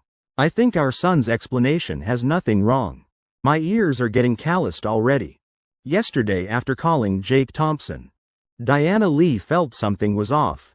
But the girl's voice in the call didn't sound like she just fell or was scared. Yet couldn't figure out what was wrong. Just continue watching the movie. While watching, corner of Diana Lee's mouth slightly lifted. Look at this male lead. Has a girlfriend but hides it from family. Takes girlfriend shopping at the mall. When mom calls makes the girlfriend stay quiet. If his mom knew what would she do? Eat them alive probably. Jack Thompson shook his head. Giving his viewpoint. His mom is just like you. Eager to marry him off. Diana Lee glared. Too lazy to argue with him. Next, the female lead in the movie suddenly at a mall corner. Saw her mother. Screamed in fear. This scene made Diana Lee laugh heartily. Indeed an interesting plot. High-rated movies have their reasons. Wife, don't you think that voice sounds familiar? Diana Lee looked at her husband. Jack Thompson pointed at the call recording in his hand. If not mentioned it's fine. After hearing Diana Lee suddenly awakened. That voice, that tone. That feeling isn't just similar. Quickly rewound the movie and listened several times. Old Jack, do you believe in fate? Jack Thompson startled nodding. Of course I believe. Wife, meeting you was destiny. Diana Lee rolled her eyes dramatically. I didn't believe before. But now I do. This movie is clearly warning me. Our son definitely has something hidden. The girl making sounds in the call is our son's girlfriend. Jack Thompson pouted, standing up, slapping his big belly, shouting, Wife, our son already explained so clearly and you still don't believe. You've watched movies to the point of obsession. And honestly, he's so far by the sea, how can you verify? Diana Lee suddenly brightened. Oh right. Why not verify directly? I'll verify clearly. Turning to grab the phone. Right now Jack Thompson felt his wife had gone crazy. You don't understand your son at all. If he was willing to admit, he would have admitted to you in yesterday's call. Diana Lee glared at Jack Thompson. What the hell do you know? I'm calling the sisters. Not playing mahjong tomorrow. Jack Thompson stunned. Then what? Corner of Diana Lee's mouth curved up. Going for a surprise inspection attack in Boston. 6:30 p.m. CEO's office at Leader Corporation. Sullivan rubbed her temples. An emergency meeting this afternoon. Made the pile of documents. That should have been finished still piled up. The reason for such thick documents is because she also brought tomorrow's documents to work on. Spending time beside Jake Thompson. Sophie Sullivan, when alone, also became more lively. She gripped her pink skirt to encourage herself. Finish this pile, then tomorrow will be free. This way. Can go find Jake Thompson. Barge straight into his house during daytime HMPH. Peek at his love letters. He just do that. But now I miss Jake Thompson too much. Sophie Sullivan took a deep breath. Trying to suppress the longing. Continued burying herself in work. Suddenly the office door was pushed open. Sophie Sullivan paused. Looking up, saw Jake Thompson walking straight toward her. Holding porridge and small buns. Though still in familiar office attire. But still can't stop me wanting to eat my wife. I grinned. Sophie Sullivan's eyes gentle, corner of mouth slightly lifting. Does Jake Thompson have some magic? I just said I miss him. He already appeared. Hug which one?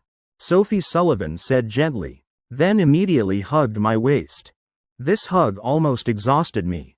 10 minutes later. Seeing Sophie Sullivan let go and about to process documents. I raised my eyebrows. Slammed hand on table. Eat first. Sophie Sullivan pouted. I'm not hungry. I already eat very little. When busy working often don't eat dinner at all. Already used to it. I sighed. Quickly snatched the documents she was processing. Eat, or I'll tear all these documents now. Sophie Sullivan hummed. Extended her fair hand. I'm really not hungry. Give it back, I'll finish then we can go walk outside. Seeing Sophie Sullivan say that. What else could I say? I placed the porridge and buns on the table. Returned the documents to her. Plopped down on the chair opposite Sophie Sullivan.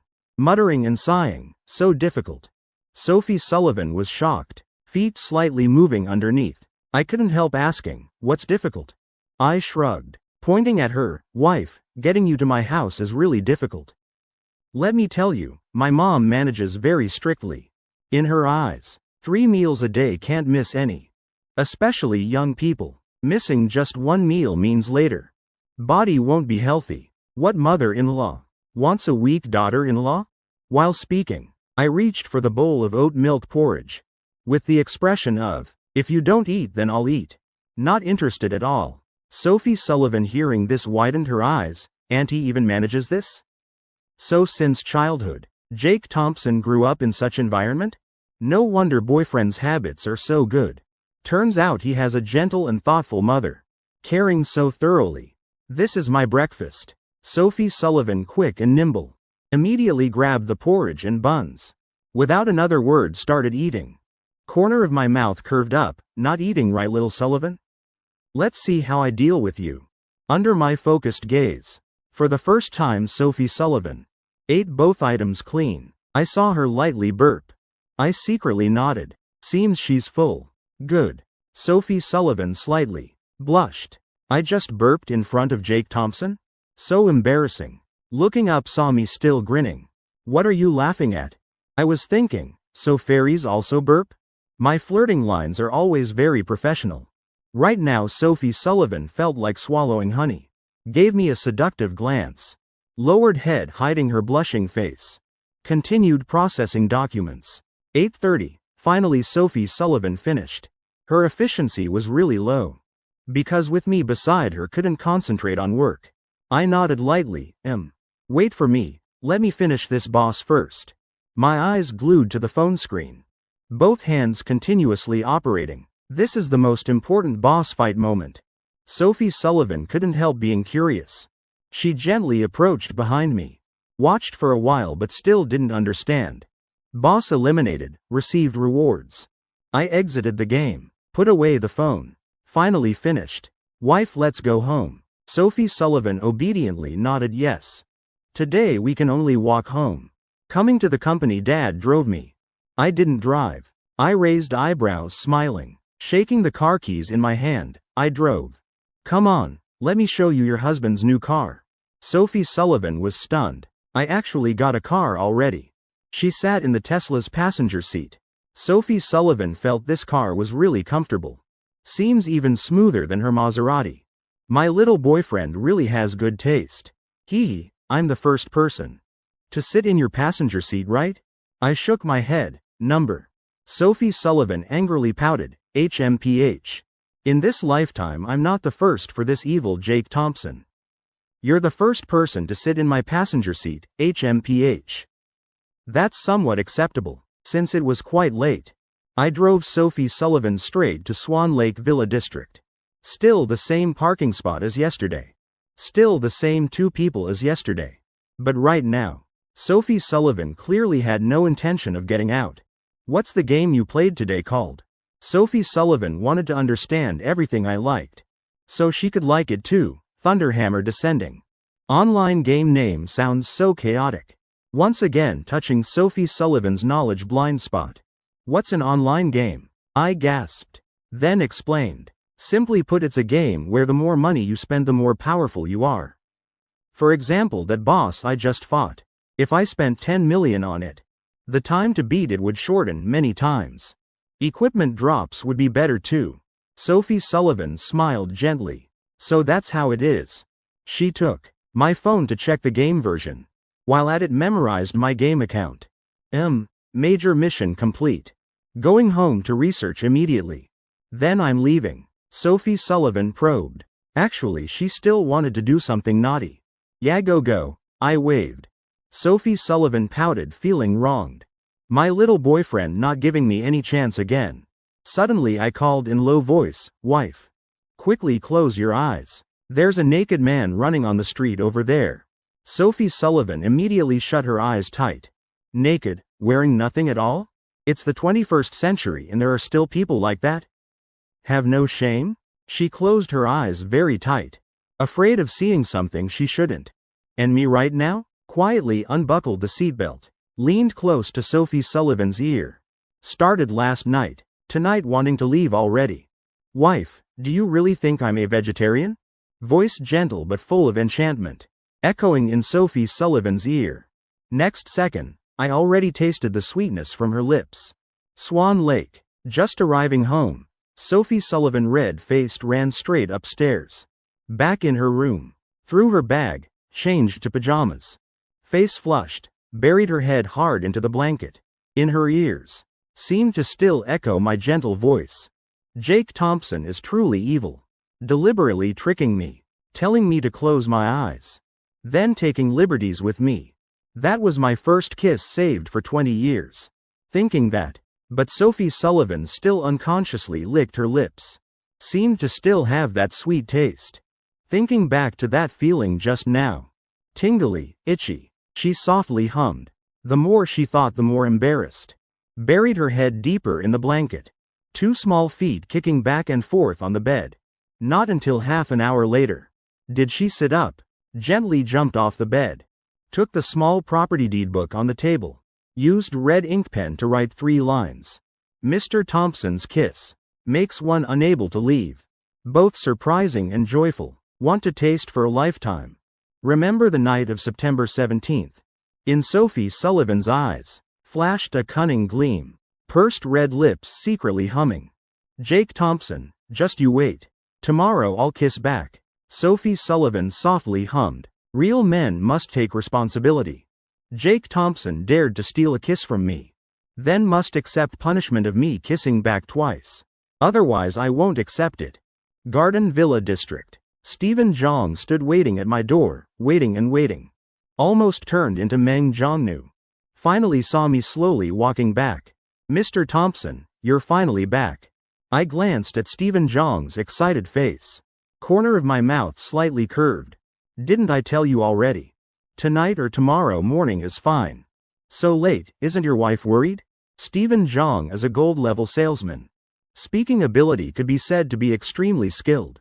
I'm certainly not worried. Just this late. I worry Mr. Thompson going out alone isn't safe. I was slightly stunned. Damn, I like this kind of honest person. I patted Stephen Jong's shoulder. Nodding approvingly, this mouth is really worth it. Come in, just you alone? I asked doubtfully, only now noticing just Stephen Zhang outside. Today I called Stephen Zhang over. Because I figured something out. That luxury apartment. Can't leave empty forever like that. Too wasteful. About which brokerage company ran away? I still haven't remembered, but can't fear drowning. And not dare go to the beach to pick shells, right? So, today I called Stephen Zhang to help post rental information. I even mentioned beforehand might be quite a lot. Told him to bring assistance. Mr. Thompson, don't worry. Just a bunch of keys. One property deed. I can handle it all myself. I laughed. Who told you it's just one unit? Stephen Zhang raised eyebrows. Swallowed hard. Remembering my gesture throwing around 30,000 bonus last time. Suddenly realized someone like Mr. Thompson. Having several apartments is normal. Mr. Thompson, rest assured. If I can't handle it alone, I'll cut my head off, Stephen Zhang thought to himself. At most Mr. Thompson has 10 houses. 10 deeds, 10 keys. Though quite a lot but still manageable. Then I led Stephen Zhang to my bedroom. Start your performance. Let me broaden my horizons. See how you handle this. I looked at Stephen Zhang meaningfully. What I fear most is the atmosphere suddenly going silent. Stephen Zhang froze on the spot. Felt like being shown off to. A pile of property deeds stacked like a mountain before him. Blinding his eyes. Mouth stammering speechlessly. Mr. Thompson, exactly how many houses do you have? I pointed at the luxury apartment building opposite the window. That whole building is mine.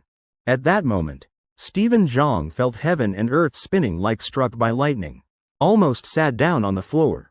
Who rents houses by renting out whole buildings like Mr. Thompson? Took half a day to recover. Stephen Zhang scratched his nose. Mr. Thompson, I really can't handle this. I pointed toward the kitchen. Smiled saying, there are knives over there. Cut your own head off. I won't make it difficult for you. Just leave the head, then go. Stephen Zhang naturally knew I was joking. Finally, I used an old milk carton to hold everything. When leaving my house, Stephen Zhang felt this world was a bit crazy. Working over 10 years. This was the first time. He carried a whole box full of property deeds. Evening. Still the usual sweet moments with little Sophie. Check-in accumulation. 6 a.m. Alarm rang. I fumbled for the phone. First sent Sophie Sullivan a good morning message. After simple washing up, I immediately logged into Thunderhammer Descending. Damn, this online game only has 2 words, torture. Daring to disturb my beautiful dream. 6:30 sharp. I woke up early for only one goal. The Swan Lake construction. Sophie Sullivan drowsily opened her eyes. Also awakened by phone vibration. Clearly not happy. But when opening the phone, saw 2 messages from me. Good morning, dear wife. Remember to reply to my message. I'm going to play games for a bit. Her face immediately changed expression.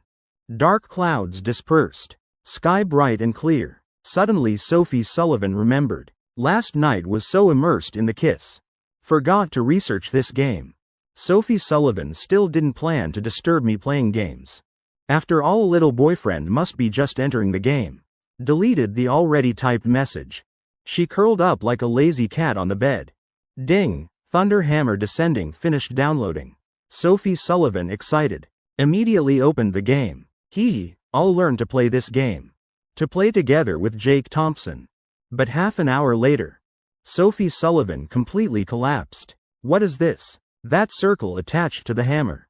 How to get it? What's a dungeon? This game fighting bosses. Even Baidu couldn't solve Sophie Sullivan's questions. Because it's basic knowledge, not in the guide. 7 o'clock. Sophie Sullivan officially gave up the idea of playing this game.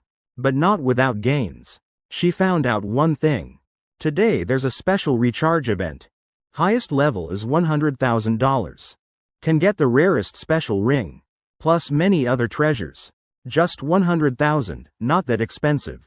I can't play games with little boyfriend. Feel really sorry. Compensating him with a small gift shouldn't be excessive, right?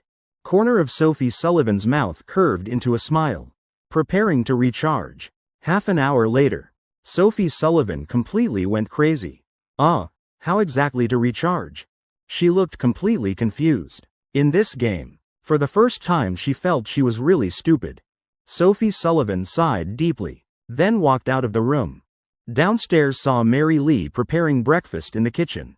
Asked, "Mom, where's Dad?" "Last night went drinking with friends. Came home without changing clothes. Just fell asleep, still not up yet." Sophie Sullivan frowned. Dad drinking again. And almost 8 o'clock still not up. Eyebrows furrowed tightly. Sophie Sullivan turned rushing straight to the master bedroom on first floor.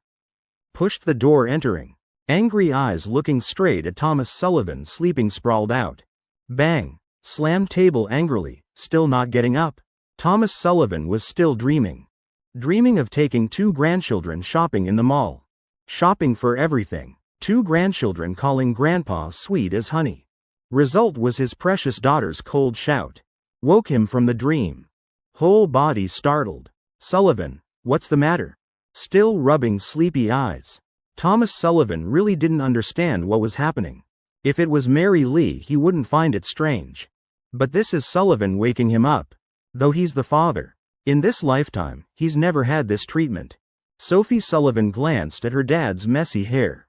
Said with disgust, "I'm transferring you 100,000. Thomas Sullivan even more stunned. Transfer money for what? Heaven and earth. What's wrong with his daughter? Brain originally affected by alcohol. Immediately sobered up completely. Now he's extremely alert. "Sullivan, tell Dad, what exactly is going on? You're making Dad panic." Also feeling stupid. Sophie Sullivan rolled her eyes. Frowning said, "Dad, don't panic. I'm about to explain.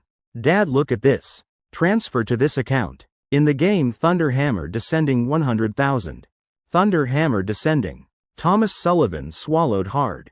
This name. To him, like thunder by the ear. Last night drinking with friends. 2 friends already billionaires. While eating still holding phones hunting monsters. Mouth kept calling, "Small Hammer 80. Big Hammer 120. Thomas Sullivan still didn't understand, could they all be playing that thing too? What's so fun about that game to be addicted? Give it here, Dad will look. Thomas Sullivan took the phone. Saw very youthful graphics style. He couldn't understand at all. Why would Sullivan like this kind of game? But when he saw the account, eyes immediately lit up. JC 19,981,021, JC, isn't that Jake Thompson? Behind clearly is Jake Thompson's birthday. Thomas Sullivan had a great awakening. So that's how it is. Sullivan, Dad will handle it right away. Just finished speaking. Sophie Sullivan satisfied left the room. Immediately opened Instagram, replied to Jake Thompson's message, "Good morning. My little boyfriend. I prepared a surprise gift for you." Put away the phone. Sophie Sullivan smiled with eyes squinting, returning to her room. In the master bedroom, Thomas Sullivan was making a call. "See the account I sent? Game is called Thunder Hammer Descending. Recharge some money into it." On the other end, Secretary laughed lightly. "Chairman Sullivan also addicted to Thunder Hammer Descending? How much do you need to recharge?" Thomas Sullivan stroked his beard. 100,000, might be a bit little. Suddenly he brightened. "I'm a businessman after all. Always ripping others off. When have I been ripped off by other businessmen? Wait. Check which company owns that game. How much to buy that company?" Secretary immediately started researching. 2 minutes later, disappointed voice, "Chairman Sullivan. Can't find that company. Seems quite mysterious." Thomas Sullivan sighed. "Probably some giant corporation's game." Waved hand. "Then just recharge 1 million first. Try to complete within half an hour." Secretary swallowed hard. Scene. Garden Villa District. "I just finished the construction mission, still wondering. When Miss Sullivan messaged saying she prepared a surprise. I planned after dividing rewards. Would exit game to chat with Sophie Sullivan. But just glancing over. I cursed. Damn it. My account got hacked. I stared at the ingots in my account. Increased exponentially. Congratulations on successfully recharging 6,480 ingots. New mail, recharge reward, congratulations. You've recharged accumulated $100,000. I was completely stunned. But the ingots still didn't stop increasing. Continued for 20 minutes. Finally, ingots in account reached 10 million. I opened the system. System, can you explain a bit? Host rest assured. Detected normal recharge. I frowned slightly. If not, someone else recharged wrongly. I squinted, opened chat with Sophie Sullivan. The 10 million ingots in my Thunderhammer descending. Did you recharge them? On the other side, Sophie Sullivan laughed evilly. I finally saw. Reply message. Yes. A small surprise. Now you must be very powerful, right? Sophie Sullivan had no concept of exchange rates. She thought 100,000 bought 1 million ingots. Who knew? Actually, Thomas Sullivan recharged 1 million for me. I'm not just powerful, damn it. I'm about to become server top 1. Since childhood, I've always been a genuine study champion. Read lots of history books. Also studied quite a bit of military strategy.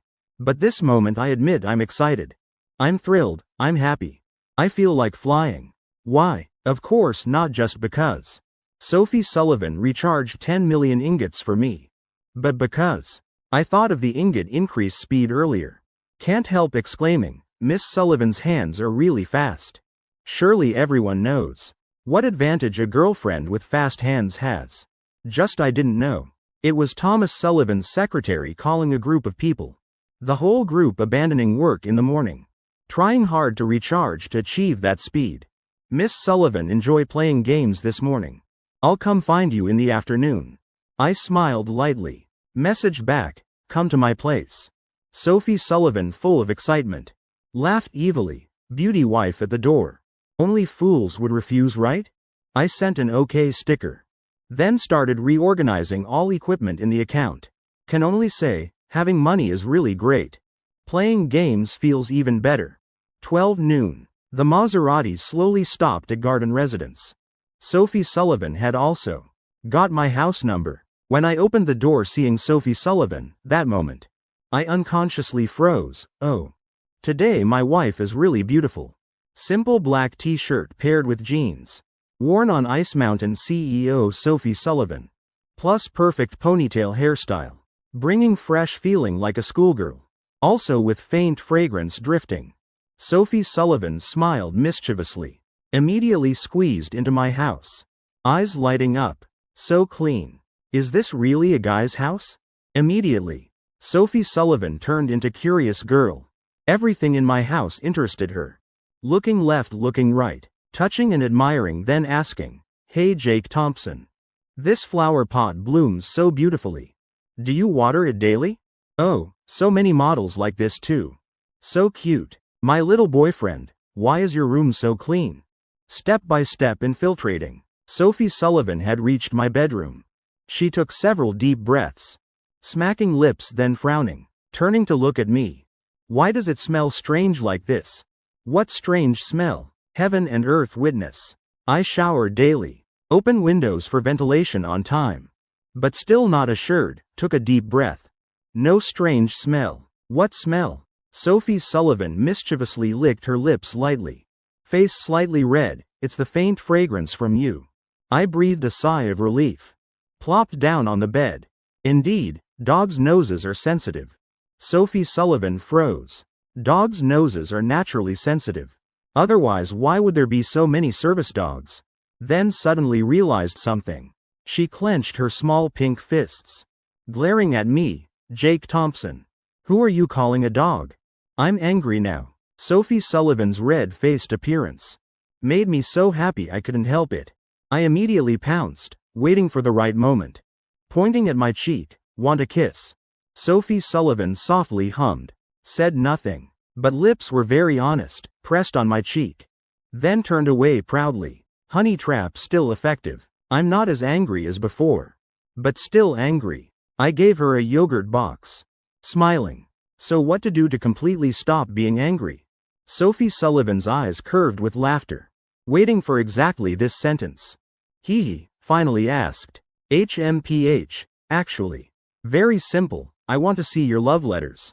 This moment, Sophie Sullivan revealed her true form. I waved my hand, signaling her to sit on the bed. Took out a large cardboard box from under the table. Opened the cloth covering on top. Kicked it to her with my foot. Here. Thought it was something big.